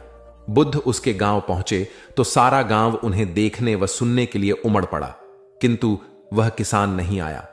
हुआ यह कि उसी दिन किसान के बैलों की जोड़ी कहीं खो गई। किसान इस दुविधा में रहा कि बुद्ध का प्रवचन सुने या अपने बैलों को खोजे। काफी सोचने के बाद उसने अपने बैलों को खोजने का निर्णय किया। घंटों भटकने के बाद बैल मिले। थकाहारा किसान घर आया और भोजन कर सो गया। अगले दिन वह अति संकोच से क्षमा प्रार्थी बन बुद्ध के पास पहुंचा तो वे बड़े स्नेह से बोले, मेरी दृष्टि में यह किसान मेरा सच्चा अनुयायी है। इसने उपदेश से अधिक महत्व कर्म को दिया। यदि यह कल बैलों को न ढूंढते हुए उपदेश सुनता तो मेरी बातें इसकी समझ में नहीं आती, क्योंकि मन बैलों में अटका रहता। इसने कर्म को महत्व देकर प्रशंसनीय काम किया। सार यह है कि हम जहां जिस भूमिका में हों उसका ईमानदारी से निर्वाह करें। यही सच्ची आध्यात्मिकता है, क्योंकि प्रत्येक धर्म कर्म को ही सर्वोपरि महत्व देता है। गौतम बुद्ध को उनके अनुयायी यदि स्नेह से कहीं बुलाते तो वे अवश्य जाते। फिर जब बुद्ध पहुंचते तो श्रोताओं की भारी भीड़ उमड़ पड़ती। बुद्ध के वचनों में जो अमृतत्व होता था उसका पान करना सभी को प्रीतिकर लगता था। उनके उपदेशों में ऐसा कुछ अवश्य होता था जिससे गंभीर समस्याएं सुलझ जाती और कुछ न कुछ सार्थक भी प्राप्त हो। सार यह है कि हम जहां जिस भूमिका में हो उसका ईमानदारी से निर्वाह करें। यही सच्ची आध्यात्मिकता है, क्योंकि प्रत्येक धर्म कर्म को ही सर्वोपरि महत्व देता है। गौतम बुद्ध के पास उनका प्रिय शिष्य पूर्ण पहुंचा। बुद्ध ध्यानावस्था में बैठे थे। पूर्ण के पहुंचने पर उन्होंने आंखें थोड़ी सी खोली और पूर्ण से आने का कारण पूछा तो उसने कहा, मैं धर्म प्रचार के लिए जाना चाहता हूं, आपकी आज्ञा चाहिए। बुद्ध मुस्कुराए और कहा, पूर्ण, धर्म की राह बहुत मुश्किल है। तुम लोगों को अच्छी बातें बताने जाओगे और लोग तुम पर नाराज होंगे। हो सकता है कि अपशब्द भी कहे। इस पर पूर्ण ने कहा, कोई बात नहीं, मैं यह सोचकर उनकी बातों पर ध्यान नहीं दूंगा कि उन्होंने अपशब्द ही कहे, पिटाई तो नहीं की। बुद्ध बोले, हो सकता है कि कुछ लोग हाथ उठा दें। पूर्ण ने कहा, तब मैं यह सोचकर उन्हें क्षमा कर दूंगा कि उन्होंने मुझ पर शस्त्रों से प्रहार तो नहीं किया। बुद्ध फिर बोले, हे पूर्ण, हो सकता है कि कुछ लोग तुम पर शस्त्रों का भी उपयोग करें। पूर्ण ने उत्तर दिया, तब मैं यह सोचकर उनके प्रति कोई प्रतिकार की भावना नहीं रखूंगा कि उन्होंने मुझे मारा, पर जान से तो नहीं मार डाला, मुझे जीवित छोड़ दिया। बुद्ध ने फिर कहा, और यदि तुम्हारे प्राण ही ले लिए तब? पूर्ण ने तत्क्षण सिर झुकाकर कहा, तब मैं उनका आभारी रहूंगा कि उन्होंने धर्म के मार्ग पर मेरे प्राणों का उत्सर्ग करने में मेरी सहायता की। मैं उनके प्रति कृतज्ञ रहूंगा। तब बुद्ध ने आंखें खोली और आशीर्वाद देकर अनुमति दी तथा पूर्ण से कहा, अब तुम धर्म प्रचार करने के पात्र हो। जो किसी में भी कोई दोष न देखे वही सच्चा है। अच्छाई के मार्ग पर चलना बहुत मुश्किल काम है। जो इस राह पर चलता है उसके मार्ग में अनेक बाधाएं आती हैं, लेकिन जो व्यक्ति किसी में भी दोष न देखे वही बाधाओं को सहजता से पार कर अपने लक्ष्य को पूरा कर पाता है। एक बार गौतम बुद्ध जब वन से गुजर रहे थे तब एक राक्षसी हाथ में तलवार लेकर प्रकट हुई और कहा, अरे बुद्ध, आज तुम्हारे प्रेम को मेरी घृणा के सामने झुकना ही पड़ेगा। आज तुम्हारे जीवन का अंतिम दिन है। बुद्ध ने मुस्कुराते हुए उत्तर दिया, मैं घृणा, उपहास और द्वेष के आगे नतमस्तक नहीं होऊंगा। मैं निंदा, प्रशंसा अथवा उपहास किसी से भी प्रभावित नहीं होता। तुम मुझसे इतनी घृणा करती हो, पर मैं तो तुमसे भी प्रेम करता हूं। राक्षसी ने पूछा, तुम मुझसे प्रेम क्यों करते हो? बुद्ध बोले, मैं तुम्हें मां का रूप देख रहा हूं और मां तो प्रेम का रूप होती है, उसमें हिंसा हो ही नहीं सकती। इतना सुनते ही राक्षसी के हाथ से तलवार गिर पड़ी। हे बुद्ध, तुम धन्य हो। इतना कहते ही बहदेवी में बदल गई और अंतर्धान हो गई। दरअसल जो लोग दूसरों से द्वेष करते हैं, अंत में एक दिन घृणा उन्हें नष्ट कर देती है। घृणा से घिरे हुए लोगों को एक दिन घृणा ले डूबती है। प्रेम सत्य के आवरण से ढका होता है।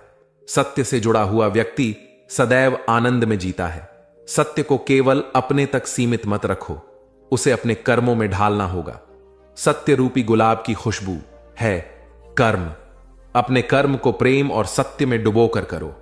प्रेम और सत्य मनुष्य को विकास की ओर ले जाते हैं। ध्यान रहे कि ये दोनों मार्ग ईश्वर की ओर जाते हैं। इस मार्ग पर चलने वाले सहज में ही आनंद और शांति को पा लेते हैं। गौतम बुद्ध भ्रमण करते हुए वैशाली नगर के वन विहार में पहुंचे। उनके आगमन का समाचार पूरे नगर में फैल गया। कुछ ही समय में मानो पूरा नगर उनके दर्शन के लिए उमड़ पड़ा। बड़े व्यापारी, शिक्षाविद, समाज सेवी, अधिकारी और राज परिवार से जुड़े कई वरिष्ठ भी वहां पहुंचे। सभी की भावना थी कि तथागत बुद्ध अपने शिष्यों सहित उनके निवास पर पहुंचे एवं भोज का आमंत्रण स्वीकारें। बुद्ध सभी के निवेदन को सुन रहे थे और स्वभावगत मुस्कान के साथ आमंत्रण का आभार व्यक्त कर रहे थे। तभी वैशाली की यात गणिका आम्रपाली भी वहां पहुंची। वह बुद्ध की शिक्षा से प्रेरित होकर बहुत पहले ही अपनी गणिका वृत्ति त्याग चुकी थी।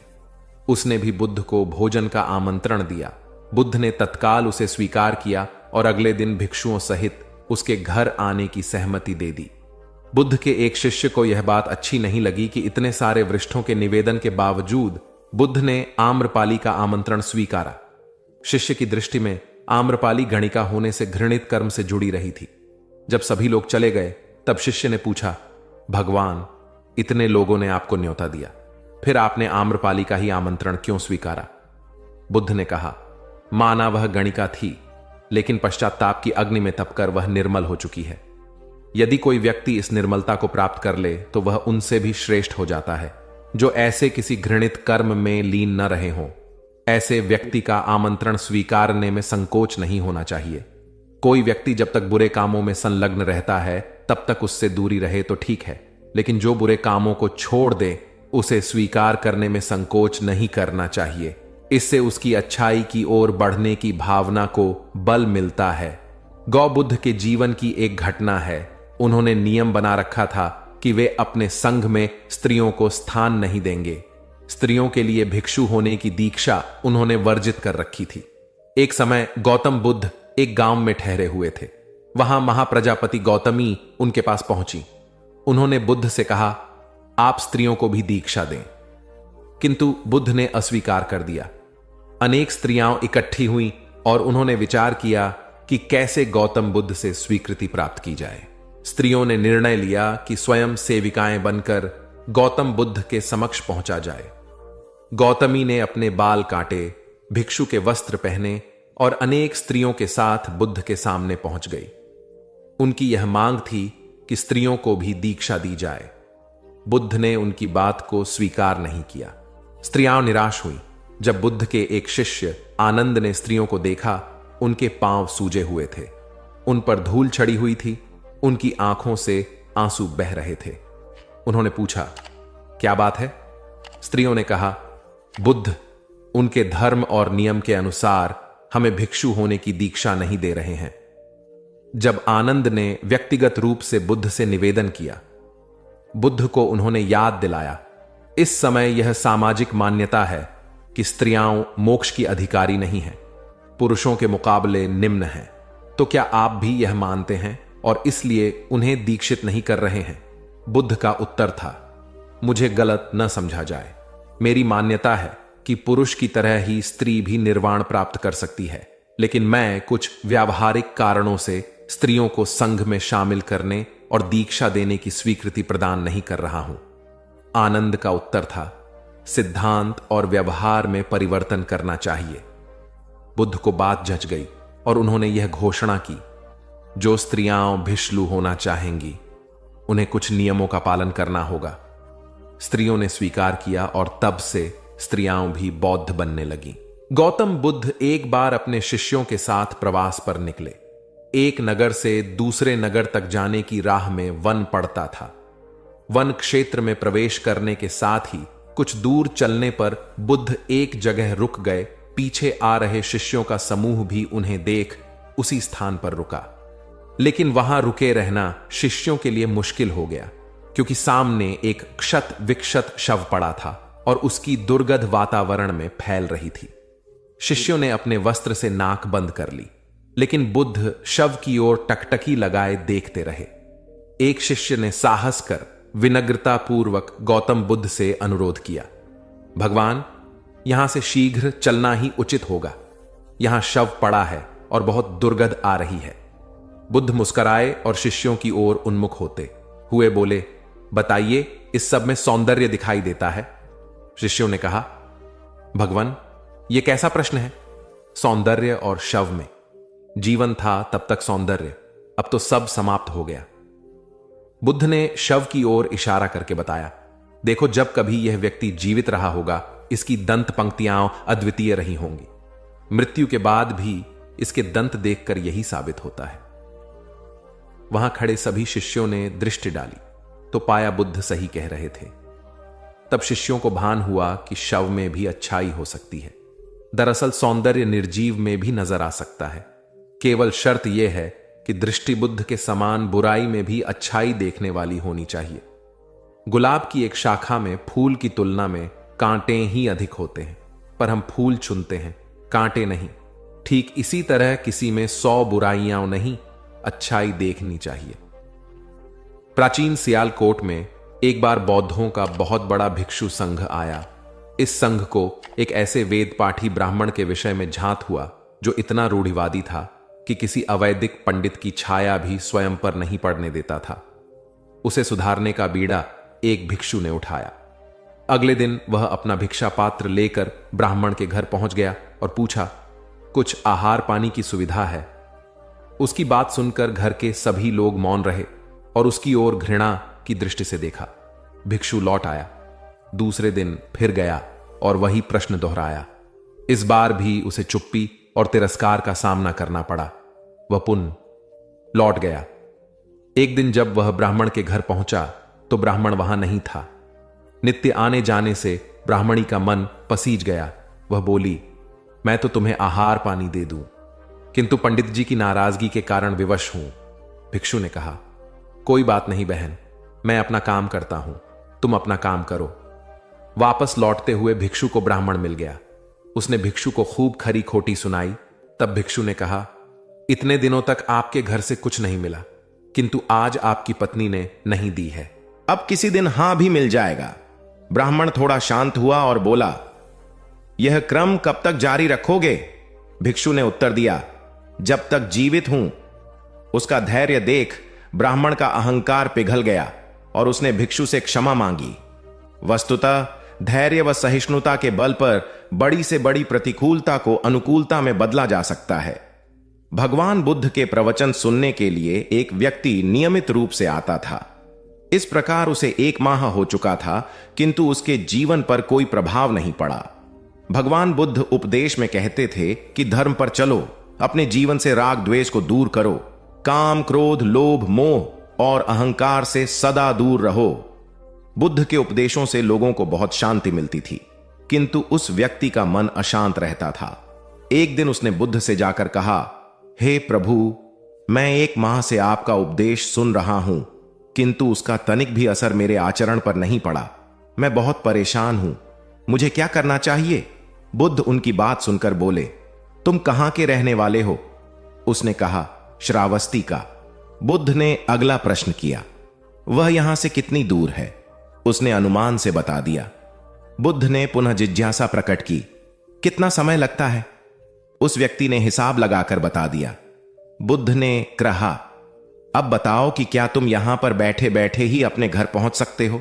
उसने कहा, यह कैसे हो सकता है? वहां पहुंचने के लिए तो चलना होगा।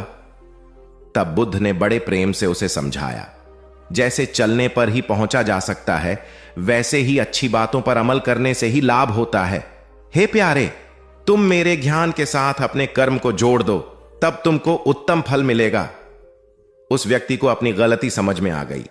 उसने अपने जीवन में सुधार कर लिया, जिससे उसका जीवन सदाचारी बन गया। एक छोटी सी नदी थी, उसके दोनों किनारों पर लोग रहते थे। नदी के पानी से दोनों ओर के लोग अपना अपना काम चलाते थे और सुखमय जीवन बिताते थे। एक बार संयोग से पानी को लेकर दोनों पक्षों में तनातनी हो गई। वे एक दूसरे पर आरोप लगा रहे थे कि तुम ज्यादा पानी ले रहे हो। जब आपसी बातचीत में मामला नहीं निपटा तो वे मरने मारने पर उतारू हो गए। उनके पास जो भी हथियार थे उन्हें तत्काल निकाल लाए और एक दूसरे पर टूट पड़ने को आमादा हो गए। तभी किसी ने जाकर भगवान बुद्ध को सूचना दी। उन्होंने दोनों पक्षों के प्रतिनिधियों को बुलाया और तकरार का कारण पूछा। दोनों प्रतिनिधियों ने अपना अपना पक्ष रखा। बुद्ध ने दोनों की बातें सुनी और मुस्कुराकर कहा, तो तुम लोग क्या करोगे? दोनों प्रतिनिधियों ने आवेश में आकर कहा, हम खून की नदियां बहा देंगे। भगवान बुद्ध ने कहा, तो तुम्हें खून चाहिए? उन लोगों ने हतप्रभ होकर बुद्ध की ओर देखा, फिर बोले, नहीं, हमें पानी चाहिए। भगवान बुद्ध ने कहा, तो तुम्हें खून चाहिए? उन लोगों ने हतप्रभ होकर बुद्ध की ओर देखा, फिर बोले, नहीं, हमें पानी चाहिए। तब सहज भाव से बुद्ध ने कहा, खून बहाकर खून मिलेगा, पानी कैसे पाओगे? कुछ ठहर कर आगे बुद्ध बोले, याद रखो, हिंसा हिंसा को बढ़ाती है, बैर बैर को बढ़ाता है। नदी से ही सीख लो कि वह किसी से लड़ती नहीं, वह निश्चल भाव से अपने जल का सभी के लिए दान करती है। बुद्ध के शब्दों ने जादू जैसा काम किया और दोनों पक्षों की समस्या का सहज रूप से समाधान हो गया। दोनों पक्ष मिल बांटकर पानी का उपयोग करने लगे। कुल बुद्ध एक दिन वैशाली में प्रवचन दे रहे थे। विशाल जन समूह उन्हें अत्यंत शांति और तन्मयता से सुन रहा था। कहीं कोई शोर नहीं था, मात्र बुद्ध की वाणी गूंज रही थी। बुद्ध के शिष्यों के साथ उपस्थित लोग बुद्ध के अमृत वचनों का पान पूर्ण एकाग्रता से कर रहे थे। तभी उस शांत वातावरण में खलल उत्पन्न करती एक व्यक्ति की जोरदार आवाज आई, आज मुझे सभा में बैठने की अनुमति क्यों नहीं दी गई? बुद्ध उस व्यक्ति का चिल्लाना सुनकर भी मौन रहे। उस व्यक्ति ने पुनः चिल्लाकर यही प्रश्न पूछा। बुद्ध ने नेत्र बंद कर लिए। उनका एक शिष्य बोल उठा, भगवान, बाहर खड़े अपने इस शिष्य को अंदर आने की अनुमति दीजिए। बुद्ध ने नेत्र खोलकर कहा, नहीं, यह अस्पृश्य है। शिष्यगण बुद्ध के मुंह से अस्पृश्य शब्द सुनकर विस्मित हुए और उन्होंने पूछा, वह अस्पृश्य क्यों? कैसे?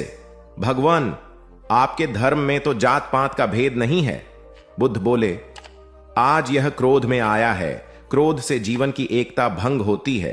क्रोध ही मानसिक हिंसा करता है। किसी भी कारण से क्रोध करने वाला अस्पृश्य है। उसे कुछ देर तक स्मरण कर लेना चाहिए कि अहिंसा परम धर्म है। कथा का उपदेश यह है कि क्रोध एक असात्विक भाव है जो कर्ता और भोक्ता दोनों के लिए हानिकारक होता है। अतः इससे बचते हुए शांति से विचारने व कार्य करने की प्रवृत्ति अपनानी चाहिए। शांत मन और मस्तिष्क ही विवेकपूर्ण निर्णय लेने में सक्षम होते हैं। बौद्ध संघ के एक भिक्षु को कोई गंभीर रोग हो गया। उसकी हालत इतनी खराब हो गई कि वह चल फिर भी नहीं सकता था और मल मूत्र में लिपटा पड़ा रहता था। उसकी यह हालत देख उसके साथी भिक्षु भी उसके पास नहीं आते और घृणा से मुंह फेरकर आसपास से निकल जाते थे। कुछ दिनों बाद बुद्ध को यह बात पता चली तो वे तत्काल अपने प्रिय शिष्य आनंद के साथ उस भिक्षु के पास पहुंचे। उसकी दयनीय दशा से उन्हें घोर कष्ट हुआ।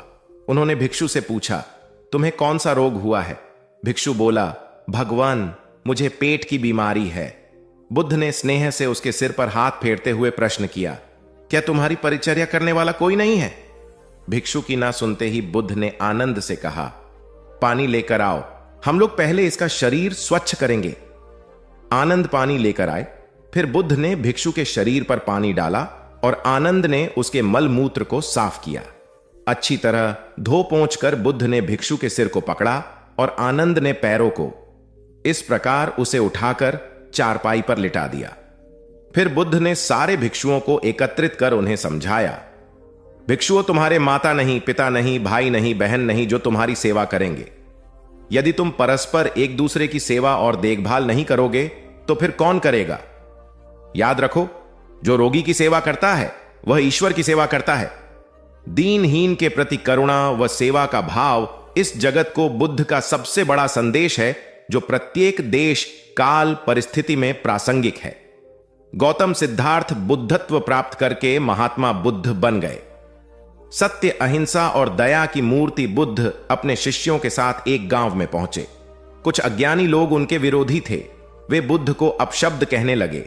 बुद्ध के शिष्यों को बहुत बुरा लगा, मगर बुद्ध ने उन्हें समझाया, ये लोग तो केवल अपशब्द ही कह रहे हैं। अगर ये पत्थर भी मार रहे होते तो भी मैं कहता कि मारने दो। मैं जानता हूं कि ये लोग कुछ कहना चाहते हैं, लेकिन क्रोध के मारे वह कह नहीं पा रहे हैं। 10 साल पहले यदि यही लोग मुझे गाली देते तो मैं इन्हें भी गाली देता, लेकिन अब तो लेन देन से मुक्ति मिल चुकी है। क्रोध से अपशब्द निकलते हैं। यहां तो क्रोध भवन कब का ढह चुका है। अपशब्द कहने वाले बड़ी मुश्किल में पड़ गए। तभी बुद्ध ने अपने शिष्यों से पूछा, इस गांव में कुछ लोग अपशब्द कह रहे हैं, इन्हें बताओ कि वहां के लोग फल और मिठाइयां लेकर आए थे। बुद्ध ने पूछा, फिर मैंने क्या किया था? शिष्यों ने बताया, आपने सारे फल और मिठाइयां यह कहकर वापस कर दी कि अब लेने वाला विदा हो चुका है, इन्हें वापस ले जाओ। आपने कहा था कि 10 साल पहले आते तो मैं सारे उपहार ले लेता। बुद्ध ने पूछा, फिर उन लोगों ने मिठाइयों का क्या किया होगा? शिष्यों ने बताया, गांव में बांट दी होगी। बुद्ध बोले, उन लोगों ने मिठाइयां गांव में बांट दी, लेकिन मैं उन लोगों से कहूंगा कि अपशब्द में न बांटें। बुद्ध फिर बोले, ये लोग अपशब्दों के थाल सजाकर लाए हैं, लेकिन ये गलत आदमी के पास आ गए हैं। ये मुझसे क्रोध नहीं करवा सकते। ठीक खूंटी की तरह जो किसी को नहीं टांगती, लोग उस पर वस्त्र टांग देते हैं। एक बार जैतवन के सभी ग्रामवासी भगवान बुद्ध के दर्शन करने और उपदेश सुनने के लिए एकत्र हुए। उस समय महाकश्यप, मौदगल्यायन, सारिपुत्र, चुंद और देवदत्त जैसे प्रबुद्ध जन बुद्ध के साथ धर्म विषय गंभीर चर्चा में तन्मय थे। ग्रामवासी थोड़ा ठिठक कर खड़े हो गए, क्योंकि इतने ज्ञानी जनों के बीच उन सभी को असहज सा महसूस हो रहा था। कुछ देर बाद बुद्ध की दृष्टि इन ग्रामवासियों पर पड़ी। उन्होंने तुरंत धर्म चर्चा रोक दी। प्रबुद्ध जन बुद्ध के इस व्यवहार पर चकित हो उठे और प्रश्नात्मक दृष्टि से उनको ओर देखा। बुद्ध अनाथ पिंडक नामक जिज्ञासु से बोले, भद्र, उठो, सामने ब्राह्मण मंडली खड़ी है, उन्हें आसन दो और आतिथ्य की सामग्री ले आओ। अनाथ पिंडक ने पीछे मुड़कर देखा तो उसे ब्राह्मण मंडली तो कहीं नहीं दिखी। मैले कुचैले या फटे वस्त्रों में खड़े ग्रामवासियों का झुंड दिखाई दिया। पिंडक ने शक्ति स्वर में कहा, देव, उन लोगों में एक भी ब्राह्मण नहीं है। ये सभी तो निम्न जाति के हैं, कई तो इनमें शूद्र हैं। बुद्ध गंभीर होकर बोले, पिंडक, जो व्यक्ति सदा श्रद्धावान है वह ब्राह्मण ही है। ये लोग प्रयोजन के लिए भावयुक्त होकर आए हैं, इसलिए इस समय तो ये ब्राह्मण ही हैं। अत तुम इनका समुचित सत्कार करो। कथा का इंगित यह है कि व्यक्ति जन्म से नहीं, कर्म से ब्राह्मण होता है। जो सद्गुणी हो और सत्कर्मी हो वे शूद्र जाति में जन्मने के बावजूद ब्राह्मण हैं, तथा उसी रूप में उनका आदर किया जाना चाहिए। यदि जीवन का संतुलन बिगड़ा और थकान आई तो समझ लीजिए कि बीमारी आई, और यदि वापस ऊर्जा अर्जित करने के लिए विश्राम किया जा रहा है तो ऐसी थकान वरदान भी साबित हो सकती है। इन दिनों जिस तरह की हमारी जीवन शैली है, इसमें असंतुलन बहुत अधिक है। सुबह उठने से लेकर रात को सोने तक शरीर की कुछ नियमित क्रियाएं हैं, आदमी उसे भूल गया है। गौतम बुद्ध बहुत काम करते पर कभी थकते नहीं थे। आज भी कई साधु संत उतना ही परिश्रम कर रहे हैं जितना एक कॉर्पोरेट जगत का सफल व्यक्ति करता है, और जब वे रात को सोते हैं तो पूरी बेफिक्री के साथ। बुद्ध से उनके शिष्यों ने एक बार पूछा था, आप थकते नहीं? बुद्ध का उत्तर था, जब मैं कुछ करता ही नहीं तो थकूंगा कैसे? बात सुनने में अजीब लगती है, लेकिन है बड़ी गहरी। अध्यात्म ने इसे साक्षी भाव कहा है। स्वयं को करते हुए देखना, यह वह स्थिति होती है जब तन सक्रिय और मन विश्राम की मुद्रा में होता है। आज ज्यादातर लोग असमय, अकारण थक जाते हैं। जिसका एक बड़ा कारण असंतुलित जीवन है। एक होता है थकान को महसूस करना और दूसरा है स्वाभाविक थकान। जिस समय आपकी रुचियों, इच्छाओं और मूल स्वभाव में धीमापन आने लगे, अकारण चिड़चिड़ाहट हो जाए, समझ लें कि यह थकान बीमारी है। इसलिए प्रतिदिन योग, प्राणायाम और ध्यान करें। ये क्रियाएं अपने आप में एक विश्राम है। करने वाला कोई और है, हम तो महज उसके हाथों की कठपुतली हैं। यह मनोभाव भी थकान को मिटाएगा। क्या दिक्कत है ऐसा सोच लेने में? महात्मा बुद्ध ज्ञान प्राप्ति के लिए घोर तप में लगे थे। उन्होंने शरीर को काफी कष्ट दिया, यात्राएं की, घने जंगलों में कठिन साधना की, पर आत्मज्ञान की प्राप्ति नहीं हुई। निराश हो बुद्ध सोचने लगे, मैंने अभी तक कुछ भी प्राप्त नहीं किया, अब आगे क्या कर पाऊंगा। निराशा, अविश्वास के इन नकारात्मक भावों ने उन्हें क्षुब्ध कर दिया। कुछ ही क्षणों के बाद उन्हें प्यास लगी। वे थोड़ी दूर स्थित एक झील तक पहुंचे। वहां उन्होंने एक दृश्य देखा कि एक नन्ही सी गिलहरी के 2 बच्चे झील में डूब गए। पहले तो वह गिलहरी जड़वत बैठी रही, फिर कुछ देर बाद उठकर झील के पास गई, अपना सारा शरीर झील के पानी में भिगोया और फिर बाहर आकर पानी झाड़ने लगी। ऐसा वह बार बार करने लगी। बुद्ध सोचने लगे कि इस गिलहरी का प्रयास कितना मूर्खतापूर्ण है। क्या कभी यह इस झील को सुखा सकेगी? किंतु गिलहरी का यह क्रम लगातार जारी था। बुद्ध को लगा मानो गिलहरी कह रही हो कि यह झील कभी खाली होगी या नहीं, यह मैं नहीं जानती, किंतु मैं अपना प्रयास नहीं छोड़ूंगी। अतः उस छोटी सी गिलहरी ने भगवान बुद्ध को अपने लक्ष्य मार्ग से विचलित होने से बचा लिया। वे सोचने लगे कि जब यह नन्ही गिलहरी अपने लघु सामर्थ्य से झील को सुखा देने के लिए दृढ़ संकल्पित है, तो मुझ में क्या कमी है? मैं तो इससे 1000 गुना अधिक क्षमता रखता हूं। यह सोचकर गौतम बुद्ध पुनः अपनी साधना में लग गए और एक दिन बोधिवृक्ष तले उन्हें ज्ञान का आलोक प्राप्त हुआ। यह कथा असफलता के बावजूद प्रयासों की निरंतरता पर बल देती है। यदि हम प्रयास करना न छोड़े तो एक न एक दिन लक्ष्य की प्राप्ति हो ही जाती है। बुद्ध अपने साधना काल में एक निर्जन स्थान पर ध्यान मग्न बैठे थे। इसी स्थान पर एक यक्ष का वास था। यह बात बुद्ध को झांत नहीं थी। वे तो वहां पहुंचे और शांत वातावरण देखकर ध्यान मग्न हो गए। उस समय यक्ष वहां पर नहीं था। रात होने पर जब वह आया तो उस स्थान पर एक अनजान व्यक्ति को देखकर आग बबूला हो गया। बड़े जोर से वह दहाड़ा, किंतु बुद्ध का ध्यान भंग नहीं हुआ। यक्ष ने उन्हें हाथी का रूप धारण कर डराना चाहा, किंतु बुद्ध यथावत ध्यान मग्न बैठे रहे। उसने बुद्ध को डराने के लिए क्रमशः शेर, चीता, बाघ आदि का रूप धारण किया, किंतु बुद्ध अविचलित ही बने रहे। अंत में उसने भयंकर विषधर का रूप धारण कर उनके पैर के अंगूठे को ढंस लिया, किंतु बुद्ध पर उसके विष का भी कोई असर नहीं हुआ। वे अब भी अप्रभावित रहे। विषधर उनके शरीर पर चढ़ गया और उनके गले से लिपटकर उन्हें जोरों से काट लिया, लेकिन इतने प्रयासों के बावजूद भी बुद्ध की साधना को भंग नहीं कर पाया। थक हार कर नीचे उतर आया और उनसे कुछ कदमों की दूरी पर लेटकर अपनी थकान उतारने लगा। ध्यान पूर्ण होने पर बुद्ध ने उसकी तरफ देखा और उसे बहुत स्नेह से दुलारा। उनका निश्चल प्रेम देखकर सर्प का विष अमृत बन गया और यक्ष ने श्रद्धापूर्वक बुद्ध को नमन किया। कहानी का सार यह है कि मन की कलुषता पर एकाग्रता, स्नेह और संभव से ही विजय प्राप्त की जा सकती है। बौद्ध भिक्षु बोधि धर्म भ्रमण करते हुए एक गांव में पहुंचे। लोग उनका बहुत आदर करते थे।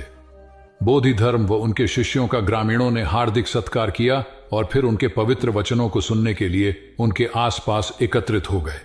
बोधि धर्म लोगों को धर्म और आचरण विषयक अच्छी बातें सरल भाषा में समझाने लगे।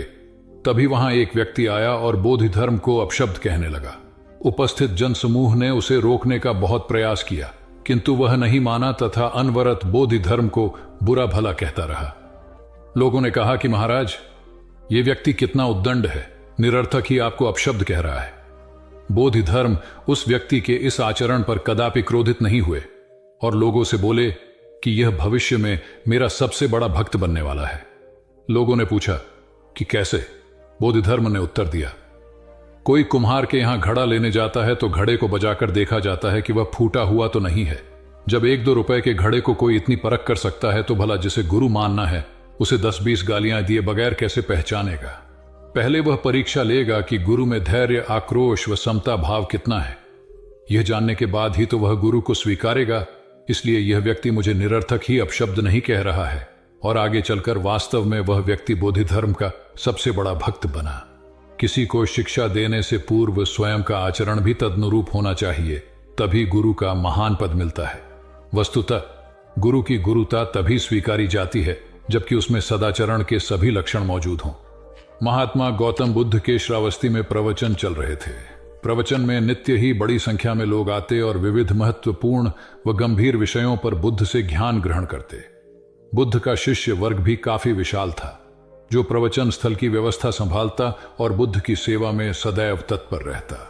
एक बार रात के समय महात्मा बुद्ध प्रवचन दे रहे थे। सदैव की भांति काफी लोग उनके प्रवचन सुन रहे थे। एक व्यक्ति जो बुद्ध के ठीक सामने बैठा था, बार बार नींद के झोंके ले रहा था। बुद्ध थोड़ी देर तक तो प्रवचन देते रहे, फिर उससे बोले, वत्स, सो रहे हो? उस व्यक्ति ने हड़बड़ाकर कहा, नहीं महात्मा।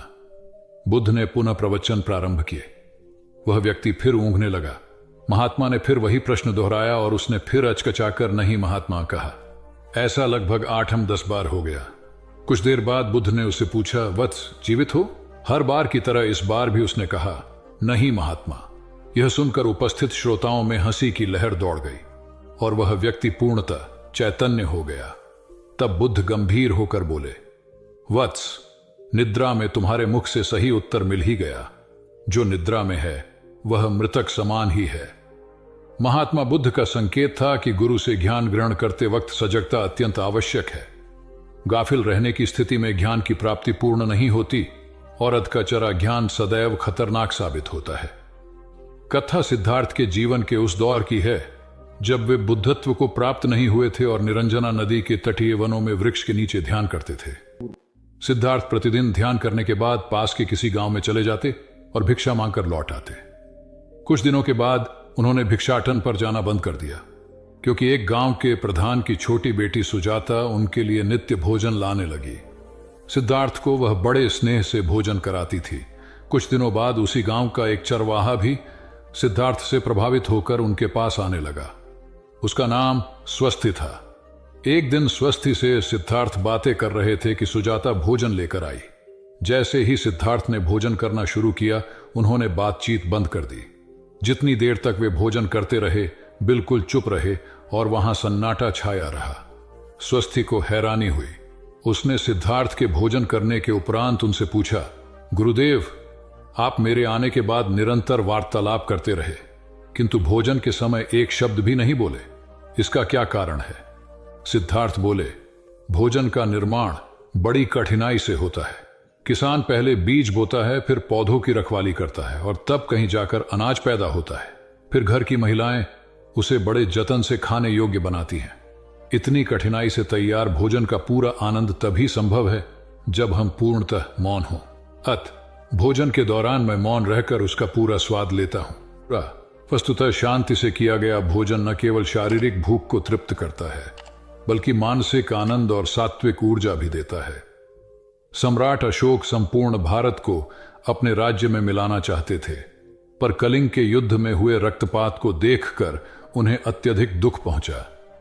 उनकी महत्वाकांक्षा ने जो तबाही मचाई थी, उसे देखकर उन्हें खुद पर ग्लानि हुई। उन्होंने देखा कि लोग दर्द से कराह रहे थे।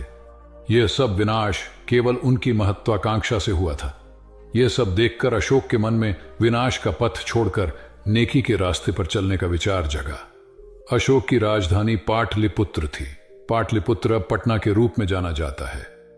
पटना से गया भी अधिक दूर नहीं है, जहां बोधि वृक्ष के नीचे महात्मा बुद्ध को ज्ञान प्राप्त हुआ था। बुद्ध के अष्टप्रद मार्ग, शांति और दया के संदेश ने अशोक के दिलो दिमाग में इतनी उथल पुथल पैदा कर दिया कि उन्होंने उस मार्ग को अपनाने का फैसला किया। इस पथ पर चलने से उन्होंने इतिहास में अपनी अमिट छाप छोड़ी। अशोक ने अपने पुत्र को सिलोन, अब श्रीलंका, और अन्य कई लोगों को सुदूर क्षेत्रों में दूत बनाकर भेजा। एक निर्दयी महत्वाकांक्षा एक ऐसे पवित्र उद्देश्य में बदल चुकी थी जिसमें कुछ अच्छा कर गुजरने की, करुणा और प्रेम के संदेश को चारों ओर फैलाने की इच्छा थी। करुणा केवल दया भावना मात्र नहीं है, यह आपके अंदर दूसरों की मदद करने की तीव्र इच्छा पैदा करती है। इसी भावना ने बुद्ध को भगवान और अशोक को महान बनाया। तथागत बुद्ध उन दिनों मगध प्रवास पर थे। साथ में शिष्यों का बड़ा समूह भी था। प्रतिदिन बुद्ध के प्रवचन होते, जिनका लाभ लेने के लिए बड़ी संख्या में लोग आते। इन लोगों में साधारण जन के साथ विशिष्ट हस्तियां भी शामिल रहती थीं। हालांकि बुद्ध सभी के प्रति समान रूप से प्रेम व आत्मीयता का व्यवहार रखते थे। इन लोगों में नगर सेठ का पुत्र भी था, जो बड़े ध्यान से बुद्ध के प्रवचन सुनता था। वह नित्य ही बुद्ध के शिष्यों के समक्ष बुद्ध की तारीफों के पुल बांधता और धन्य धन्य भाव से घर जाता। एक दिन प्रवचन समाप्त होने के बाद उसने किसी शिष्य से कहकर बुद्ध से मिलने की हार्दिक इच्छा प्रकट की। जब उसे बुद्ध के सामने ले जाया गया तो उसने उन्हें साष्टांग प्रणाम कर कहा, भगवान, आप जैसा तपस्वी और ज्ञानी व्यक्ति पहले न कभी हुआ था और न भविष्य में होगा। यह सुनते ही बुद्ध ने उसकी बात बीच में ही रोककर कहा, वत्स, क्या तुमने इतना अध्ययन कर लिया है कि अब तक कितने संत महापुरुष हुए हैं, और क्या भविष्य भी जान चुके हो कि आगे और कोई नहीं होगा? युवक लज्जित भाव से चुप खड़ा रहा, क्योंकि इस बात का उसके पास कोई जवाब नहीं था। बुद्ध ने अपनी बात समाप्त करते हुए उसे सीख दी, सदैव अपनी आंखें खुली रखो। जो जैसा है उसे वैसा ही महत्व दो। किसी से उसकी तुलना मत करो। कथा का सार यह है कि किसी भी क्षेत्र के अधिकारी विद्वान की स्वतंत्र रूप से प्रशंसा करना उचित है, किंतु सर्वश्रेष्ठ बताना अनुचित, क्योंकि श्रेष्ठता को व्यक्ति, समय व स्थान की सीमाओं में नहीं बांधा जा सकता।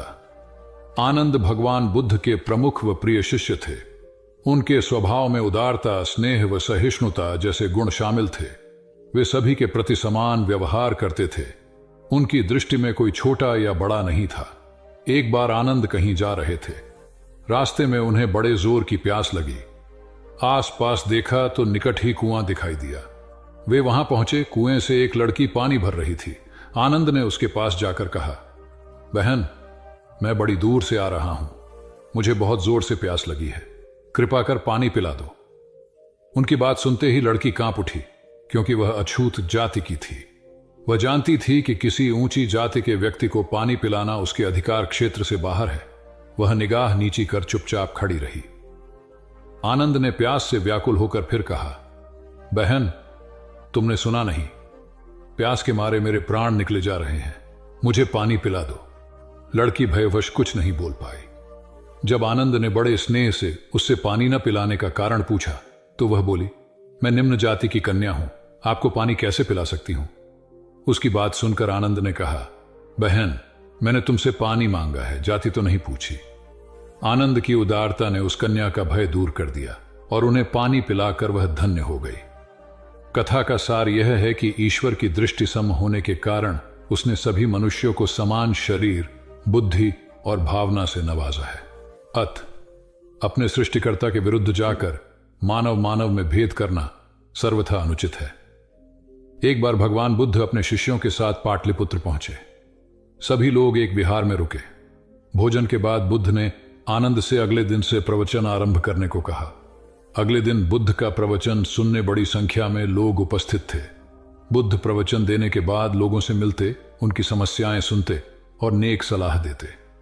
एक दिन प्रवचन के समय बुद्ध के शिष्य आनंद ने उनसे पूछा, भंते, आपके सामने हजारों लोग बैठे हैं, बताइए कि इनमें सबसे सुखी कौन है?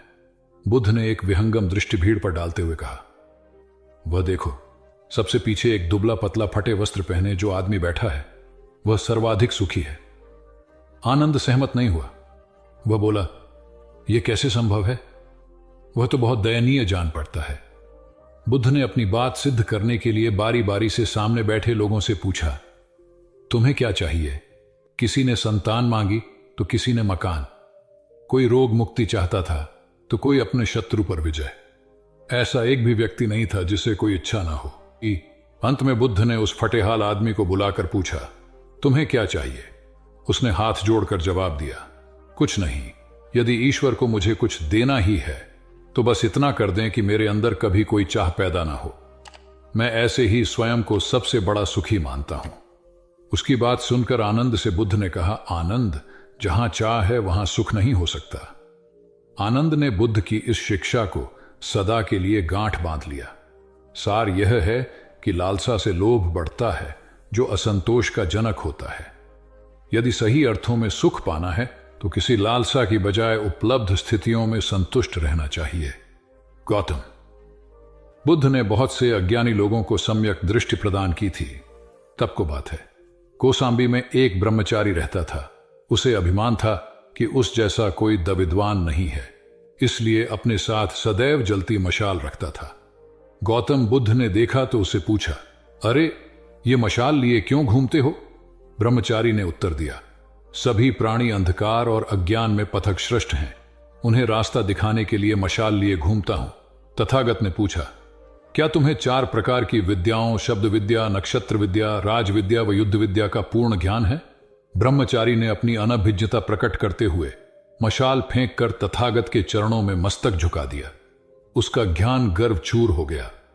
जो दूसरों को मूर्ख समझकर उनसे घृणा करता है, वो उस व्यक्ति की तरह है जो स्वयं अंधा होकर दूसरों को मशाल दिखाता घूमता है। अहंकारी कभी विवेकवान नहीं हो सकता और बिना विवेक के सत असत का ज्ञान नहीं हो सकता। अंततः ऐसे विवेकांत व्यक्ति को जीवन में कोई उपलब्धि प्राप्त नहीं होती, हताशा ही हाथ लगती है। काशाय वस्त्र पहन लिए। उसने सुना, आप एकाहारी हो गए हैं, वह भी एकाहारी हो गई। आपने उत्तम पलंग पर सोना त्याग दिया है तो इसने भी त्याग दिया। आपने माला का त्याग किया, गंध का त्याग किया तो इसने भी वह सब त्याग दिया। मायके वाले इसे संदेश भेजते हैं, वे इसे ले जाना चाहते हैं, लेकिन यह यहीं रहती है, इसी कक्ष में। यह गुण की मूर्ति है। राजा स्नेह से अपनी बहू को देखते रहे। अचानक तथागत उठे, उस कक्ष से बाहर चले गए। शाक्य मुनि ने शिष्यों को शांत रहने को कहा था, लेकिन वे स्वयं उस कक्ष से बाहर चले गए। मैं हमेशा सोचता हूं उस पल क्या हुआ होगा, उनके मन के भीतर कैसे कैसे विचार उठते होंगे। क्या संबोधि एक लघु क्षण होता है या दीर्घ क्षण? क्या संबोधि एक अनंत अभ्यास है? क्या संयम उसका गरुड़यान है? धम्मपद का 13वां श्लोक बार बार याद आता है। यथागारम दुछेन बुट्टी समति विभजति एवं अभावितम चित्तम राघो समति विभजति। घर की छत मजबूत ना हो, सही तरह से उसे घास फूस से ढका ना गया हो, तो बरसात के दिनों में उसमें से पानी रिसता है, घर भर में फैल जाता है। उसी तरह ध्यान और एकाग्रता हमारे व्यक्तित्व की छत है। एक दिन एक व्यक्ति बुद्ध के पास पहुंचा। वह बहुत अधिक तनाव में था। अनेक प्रश्न उसके दिमाग में घूम घूम कर उसे परेशान कर रहे थे, जैसे आत्मा क्या है, आदमी मृत्यु के बाद कहां जाता है, सृष्टि का निर्माता कौन है, स्वर्ग नरक की अवधारणा कहां तक सच है और ईश्वर है या नहीं। उसे इन प्रश्नों के उत्तर नहीं मिल रहे थे। जब वह बुद्ध के पास पहुंचा तो उसने देखा कि बुद्ध को कई लोग घेर कर बैठे हैं। बुद्ध उन सभी के प्रश्नों व जिज्ञासाओं का समाधान अत्यंत सहज भाव से कर रहे हैं। काफी देर तक यह क्रम चलता रहा, किंतु बुद्ध धैर्यपूर्वक हर एक को संतुष्ट करते रहे। बेचारा व्यक्ति वहां का हाल देखकर परेशान हो गया। उसने सोचा कि इन्हें दुनियादारी के मामलों में पड़ने से क्या लाभ, अपना भगवत भजन करें और बुनियादी समस्याओं से ग्रस्त इन लोगों को भगाए। किंतु बुद्ध का व्यवहार देखकर तो ऐसा लग रहा था मानो इन लोगों का दुख उनका अपना दुख है। आखिर उस व्यक्ति ने पूछ ही लिया, महाराज, आपको इन सांसारिक बातों से क्या लेना देना? बुद्ध बोले, मैं ज्ञानी नहीं हूं और इंसान हूं। वैसे भी वह ज्ञान किस काम का जो इतना घमंडी और आत्म केंद्रित हो कि अपने अतिरिक्त दूसरे की चिंता ही ना कर सके। ऐसा ज्ञान तो अज्ञान से भी बुरा है। बुद्ध की बातें सुनकर व्यक्ति को उलझन दूर हो गई। उस दिन से उसकी सोच व आचरण दोनों बदल गए। कथा का सार यह है कि ज्ञान तभी सार्थक होता है जब वह लोक कल्याण में संलग्न हो। महात्मा बुद्ध ने युवक को सत्संग का महत्व समझाया। महात्मा बुद्ध एक गांव में ठहरे हुए थे। वे प्रतिदिन शाम को वहां पर सत्संग करते थे।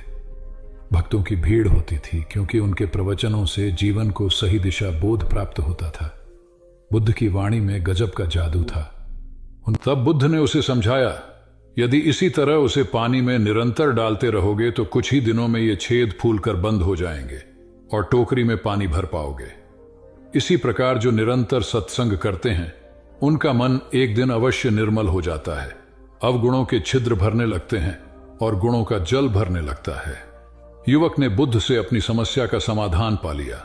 निरंतर सत्संग से दुर्जन भी सज्जन हो जाते हैं, क्योंकि महापुरुषों की पवित्र वाणी उनके मानसिक विकारों को दूर कर उनमें सद्विचारों का आलोक प्रसारित कर देती है। एक आदमी को बुद्ध ने सुझाव दिया कि दूर से पानी लाते हो, क्यों नहीं अपने घर के पास एक कुआं खोद लेते? हमेशा के लिए पानी की समस्या से छुटकारा मिल जाएगा।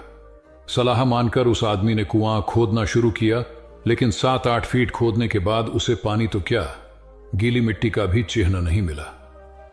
उसने वह जगह छोड़कर दूसरी जगह खुदाई शुरू की, लेकिन 10 फीट खोदने के बाद भी उसमें पानी नहीं निकला। उसने फिर तीसरी जगह कुआं खोदना शुरू किया, लेकिन यहां भी उसे निराशा ही हाथ लगी। इस क्रम में उसने 8-10 फीट के 10 कुएं खोद डाले, लेकिन पानी कहीं नहीं मिला। वह निराश होकर बुद्ध के पास गया। उसने बुद्ध को बताया कि मैंने 10 कुएं खोद डाले, मगर पानी एक में भी नहीं निकला। बुद्ध को आश्चर्य हुआ। वे स्वयं चलकर उस स्थान पर आए जहां उसने 10 गड्ढे खोदे हुए थे। बुद्ध ने उन गड्ढों की गहराई देखी और सारा माजरा समझ गए। फिर वे बोले, 10 कुएं खोदने की बजाय एक कुएं में ही तुम अपना सारा परिश्रम लगाते तो पानी कब का मिल गया होता। तुम सब गड्ढों को बंद कर दो, केवल एक को गहरा करते जाओ, पानी निकल आएगा। उसने बुद्ध को बात मानकर ऐसा ही किया।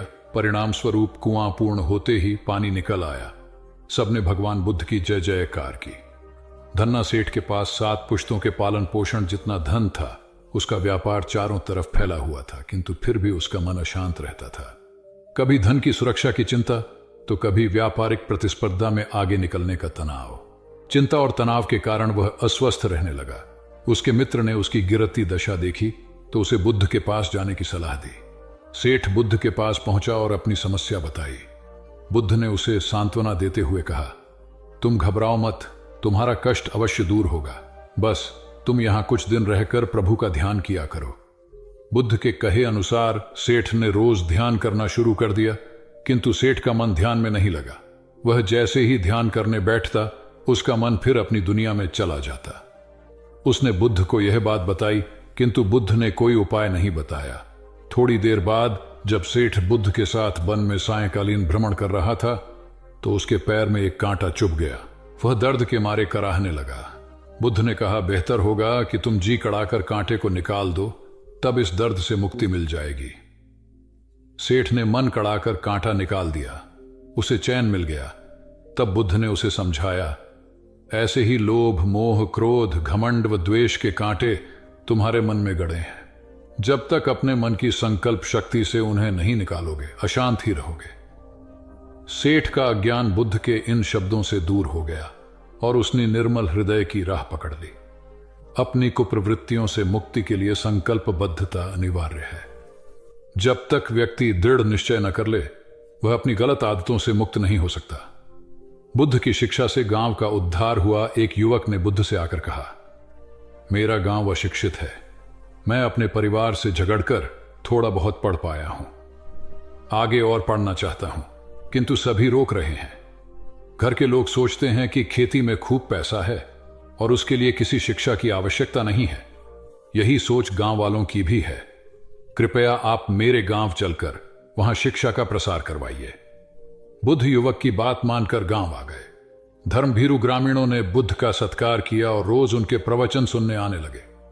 बुद्ध जब भी शिक्षा का महत्व बताते, ग्रामीण विरोधी मत रखते। एक दिन एक महिला अपने 5 साल के बच्चे के लिए पूछने लगी कि उसे किस उम्र से शिक्षा दिलवाए। तब बुद्ध ने समझाया कि तुम्हें तो 5 वर्ष पूर्व उसकी शिक्षा शुरू कर देनी थी। उसे क्या खाना है, क्या नहीं, कैसे क्या बोलना है आदि बातें शुरू से सिखाओगी, तभी तो वह अपना उचित ख्याल रख सकेगा। बुद्ध की यह बात महिला सहित सभी ग्रामीणों को समझ में आ गई। उन्होंने अपने बच्चों को विद्यालय भेजना शुरू किया। यह समय वर्षा का था। युवक ने लोगों को जल संग्रहण की तकनीक बताई। अधिकांश ने उपहास किया, किंतु युवक अपना काम करता रहा। बुद्ध का सहयोग प्राप्त था, इसलिए किसी ने उसका खुलकर विरोध नहीं किया। जब गर्मी में भीषण जल संकट के कारण फसलें सूखने लगीं, तो युवक ने कुएं खुदवाए, जिनमें जल संग्रहण की तकनीक के कारण खूब पानी निकला। ग्रामीण अब शिक्षा का महत्व समझ चुके थे। धीरे धीरे संपूर्ण गांव शिक्षित हो गया। ज्ञान हर उम्र में अर्जित किया जा सकता है। यही ज्ञान हमें जीवन में आने वाली समस्याओं के समाधान की राह सुझाता है।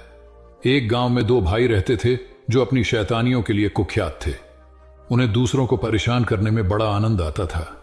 वे हर समय किसी न किसी को परेशान करने में लगे रहते थे। गांव के लोगों के साथ साथ उनके माता पिता भी उनकी ऐसी हरकतों के कारण बहुत दुखी थे।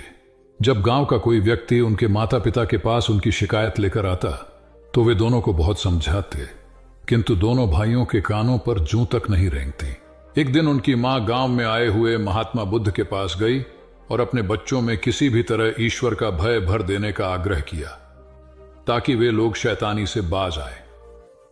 महात्मा बुद्ध ने मां से दोनों को एक एक करके उनके पास भेजने को कहा। मां ने अपने पहले लड़के को महात्मा बुद्ध के पास भेजा। वह जाकर महात्मा बुद्ध के पास बैठ गया। महात्मा बुद्ध ने उससे पूछा, ईश्वर कहाँ है? लड़के की कुछ समझ में नहीं आया और उसने कोई उत्तर नहीं दिया। तब महात्मा बुद्ध ने दोबारा यही सवाल कड़क कर पूछा तो डर के मारे लड़का वहां से तेजी से भागा और भागते हुए अपने भाई के पास जा पहुंचा तथा बोला, भाई, तुम्हें पता है ईश्वर खो गया है और सब लोग इसके लिए हमें ही जिम्मेदार समझ रहे हैं। छोटा भाई भी इतना बड़ा आरोप सुनकर डर गया और उस दिन से दोनों ने शैतानी करना छोड़ दिया। कथा का सार यह है कि जब सीधे मार्ग से सुधार की राह न मिले तो टेढ़े मार्ग का सहारा लेना ही सर्वथा उचित है। सेठ ने बुद्ध से जाना सच्चा संपन्न होना। एक सेठ निसंतान था। अपार संपत्ति का मालिक होने के बावजूद सेठ का लोभ बरकरार था। संतान न होने का दुख उसे बहुत था और इस कारण वह न जाने कितने फकीर, बाबा और पंडितों के दर पर माथा टेक चुका था, किंतु नतीजा शून्य रहा। एक बार सेठ के नगर में बुद्ध का आगमन हुआ। सेठ ने उनकी बहुत ख्याति सुनी तो अगले ही दिन उनसे मिलने पहुंचा। बुद्ध को अपनी निसंतानता के विषय में बताया तो उन्होंने सेठ के सिर पर हाथ रखकर हार्दिक आशीर्वाद दिया। संयोग की बात कि कुछ ही समय बाद सेठ को संतान सुख प्राप्त हो गया। वह बुद्ध के प्रति आभार भाव से भर उठा। सोचने लगा कि बुद्ध के प्रति उपकार कैसे जताए। विचार करने के उपरांत उसने एक बक्से में बेशकीमती हीरे जवाहरात रखे और बुद्ध के पास पहुंचा। बुद्ध को प्रणाम निवेदित कर सेठ बोला, महाराज, आपकी कृपा से मुझे संतान का मुख देखने को मिला। मैं आपके लिए कुछ करना चाहता हूं, सो यह तुच्छ भेंट लाया हूं। बुद्ध ने हीरे जवाहरात देखते ही अस्वीकार कर दिए। उन्होंने कहा, मेरे लिए धन व्यर्थ है, इसे तुम ही रखो। जब सेठ अधिक आग्रही हुआ तो बुद्ध बोले, मैं निर्धनों से दान नहीं लेता। आश्चर्यचकित सेठ ने कहा, पर मैं तो निर्धन नहीं हूं, अपार धन संपत्ति मेरे पास है। मेरी तिजोरियां सोने चांदी गहनों व जवाहरातों से भरी हुई हैं। रात दिन परिश्रम कर मैं इस संपत्ति को दिन दूनी रात चौगुनी कर रहा हूं, फिर मैं निर्धन कैसे हूं? तब बुद्ध ने समझाया, इसका आशय यह है कि तुम अपनी वर्तमान संपत्ति से तृप्त नहीं हो, और अतृप्त व्यक्ति निर्धन ही तो होता है, क्योंकि सच्चा संपन्न तो वह है जो तृप्त हो। बुद्ध की बातों ने सेठ की आंखें खोल दी। संतोष सबसे बड़ा धन और संतोषी सर्वाधिक धनी होता है, क्योंकि इच्छाओं का अंत निर्लिप्तता की परम सुखमय अवस्था को लाता है। एक बार गौतम बुद्ध से अभय राजकुमार ने प्रश्न किया कि क्या श्रमण गौतम कभी कठोर वचन कहते हैं। उसने सोच रखा था कि नहीं कहने पर वह बताएगा कि एक बार उन्होंने देवदत्त को नरकगामी कहा था, और यदि हां कहे तो उसने पूछा, जा सकता है कि जब आप कठोर शब्दों का प्रयोग करने से स्वयं को रोक नहीं पाते, तब दूसरों को ऐसा उपदेश कैसे देते हैं। बुद्ध ने अभय के प्रश्न का आशय जान लिया। उन्होंने कहा, इसका उत्तर न तो हां में दिया जा सकता है और न नहीं में। अभय की गोद में उस समय एक छोटा बालक था। उसकी ओर इशारा करते हुए बुद्ध ने पूछा, राजकुमार, यदि दाई के अनजाने में यह बालक अपने मुख में कांट का टुकड़ा डाल ले, तब तुम क्या करोगे? मैं उसे निकालने का प्रयास करूंगा। यदि वह आसानी से न निकल सकता हो तो बाएं हाथ से उसका सिर पकड़कर दाहिने हाथ की उंगली को टेढ़ा करके उसे निकालूंगा। यदि खून निकलने लगे तो भी मेरा यही प्रयास रहेगा कि वह कांट का टुकड़ा किसी न किसी तरह बाहर निकल आए। ऐसा क्यों? इसलिए कि भंते इसके प्रति मेरे मन में अनुकंपा है। राजकुमार, ठीक इसी तरह तथागत जिस वचन के बारे में जानते हैं कि यह मिथ्या या अनर्थकारी है और उससे दूसरों के हृदय को ठेस पहुंचती है, तब उसका वे कभी उच्चारण नहीं करते। पर इसी तरह जो वचन उन्हें सत्य और हितकारी प्रतीत होते हैं तथा दूसरों को प्रिय लगते हैं, उनका वे सदैव उच्चारण करते हैं। इसका कारण यही है कि तथागत के मन में सभी प्राणियों के प्रति अनुकंपा है। भगवान बुद्ध देव और मनुष्यों के शास्ता थे, परंतु सबसे पहले वह मनुष्य थे। मनुष्य बढ़कर देवता बनता है, यह प्राचीन मान्यता थी। आज भी हम मनुष्यत्व के ऊपर देवत्व की बात करते हैं, परंतु बुद्ध ने इस क्रम को पलट दिया। उन्होंने कहा, यह जो मनुष्यता है वही देवताओं का सुगति प्राप्त करना कहलाती है। देवता जब सुगति प्राप्त करता है तब वह मनुष्य बनता है। देवताओं में विलास है, राग, द्वेष, ईर्ष्या और मोह भी वहां है। निर्वाण की साधना वहां नहीं हो सकती। इसके लिए देवताओं को मनुष्य बनना पड़ता है। मनुष्यों में ही देव पुरुष का आविर्भाव होता है, जिनको देवता नमस्कार करते हैं। मानवता धर्म का उपदेश देने वाले बुद्ध स्वयं मानवता के जीते जागते रूप थे। यहां उनके जीवन से संबंधित कुछ प्रसंग दिए जाते हैं जिनसे उनके व्यक्तित्व में बैठी हुई गहरी मानवता का दर्शन होता है। भगवान का परिनिर्वाण होने वाला है। रात का पिछला पहर है। भिक्षु उनकी शैया को घेरे बैठे हैं। बुद्ध उन्हें उपदेश दे रहे हैं। कह रहे हैं, भिक्षुओं, बुद्ध धर्म और संघ के विषय में कुछ शंका हो तो पूछ लो। पीछे मलाल मत करना कि भगवान हमारे सामने थे पर हम उनसे कुछ पूछ न सके। कोई शिष्य नहीं बोलता। भगवान 3 बार कहते हैं, पर कोई भिक्षु कुछ पूछने को नहीं उठता। भगवान को शंका होती है कि कहीं वे उनके गौरव का विचार करके पूछने में संकोच तो नहीं कर रहे। इसलिए वह कहते हैं, शायद भिक्षुओं, तुम मेरे गौरव के कारण नहीं पूछ रहे। जैसे मित्र मित्र से पूछता है, वैसे तुम मुझसे पूछो। बुद्ध अपने शिष्यों की समान भूमिका पर आ जाते हैं। उनकी यह विनम्रता मनुष्य धर्म की आदर भूमि है। बुद्ध ने अपने को भिक्षुओं का कल्याण मित्र कहा है, जो उनकी मानवीय सहृदयता और विनम्रता को सूचित करता है। एक दूसरा दृश्य भी उसी समय का है। चंद करमार पुत्र के यहां बुद्ध ने अंतिम भोजन किया था। उसके बाद ही उन्हें खून गिरने की कड़ी बीमारी हो गई थी, जो उनके शरीरांत का कारण बनी। बुद्ध को उसके हृदय का बड़ा ध्यान था। भक्त उपासक को यह अफसोस हो सकता था कि उसका भोजन करके ही भगवान का शरीर छूट गया। इसलिए आखिरी सांस लेने से पहले उन्होंने आनंद को आदेश दिया, आनंद, चंद करमार पुत्र की इस चिंता को दूर करना और कहना, आयुष्मान तूने बद्धा लाभ कमाया कि मेरे भोजन को करके तथागत परिनिर्वाण को प्राप्त हुए। जिसके हृदय में अगाध करुणा थी, वह ऐसा क्यों न कहता। उसने अपने पति के द्वारा बुद्ध के चरणों में प्रणाम अर्पित करवाया। भगवान ने उसे आशीर्वाद देते हुए कहा, कोल्य पुत्री सुप्रवास, सुखी हो जाए, चंगी हो जाए। सुखी और चंगी होकर बिना किसी कष्ट के वह पुत्र प्रसव करे। ब्राह्मणों के साथ भी उनकी पूरी सहानुभूति थी, जैसे कि विश्व के सभी प्राणियों के साथ उनकी पूरी सहानुभूति थी। बावरी नामक ब्राह्मण के एक शिष्य ने जब अपने गुरु की ओर से भगवान के चरणों में प्रणाम निवेदन किया तो भगवान ने आशीर्वाद देते हुए कहा, शिष्यों सहित बावरी ब्राह्मण सुखी हो। माणवक, तुम भी सुखी हो, चिरजीवी हो। बुद्ध के पास छोटा बड़ा जो भी जाता था, वह उससे कहते थे, आओ, तुम्हारा स्वागत है। भगवान अपनी अंतिम यात्रा में पावां और कुसीनारा के बीच जा रहे थे। रास्ते में उन्हें पुक्कुस मल्लपुत्र नामक व्यापारी मिला। उसने उन्हें एक दुशाला भेंट किया, परंतु भगवान उसे अकेले कैसे आड़ते। वह अपने शिष्य आनंद को सम्मानित करना चाहते थे। उन्होंने कहा, पुक्कुस, दुशाले के एक भाग को मुझे ओढ़ा दे, दूसरे को आनंद को। पुक्कुस ने ऐसा ही किया। भूल करने वालों के प्रति भी बुद्ध की अनुकंपा का पार न था। एक बार एक ब्राह्मण ने भगवान को वेरंजा में वर्षावास करने का निमंत्रण दिया। भगवान वहां गए, लेकिन वह ब्राह्मण बहुधंधी था।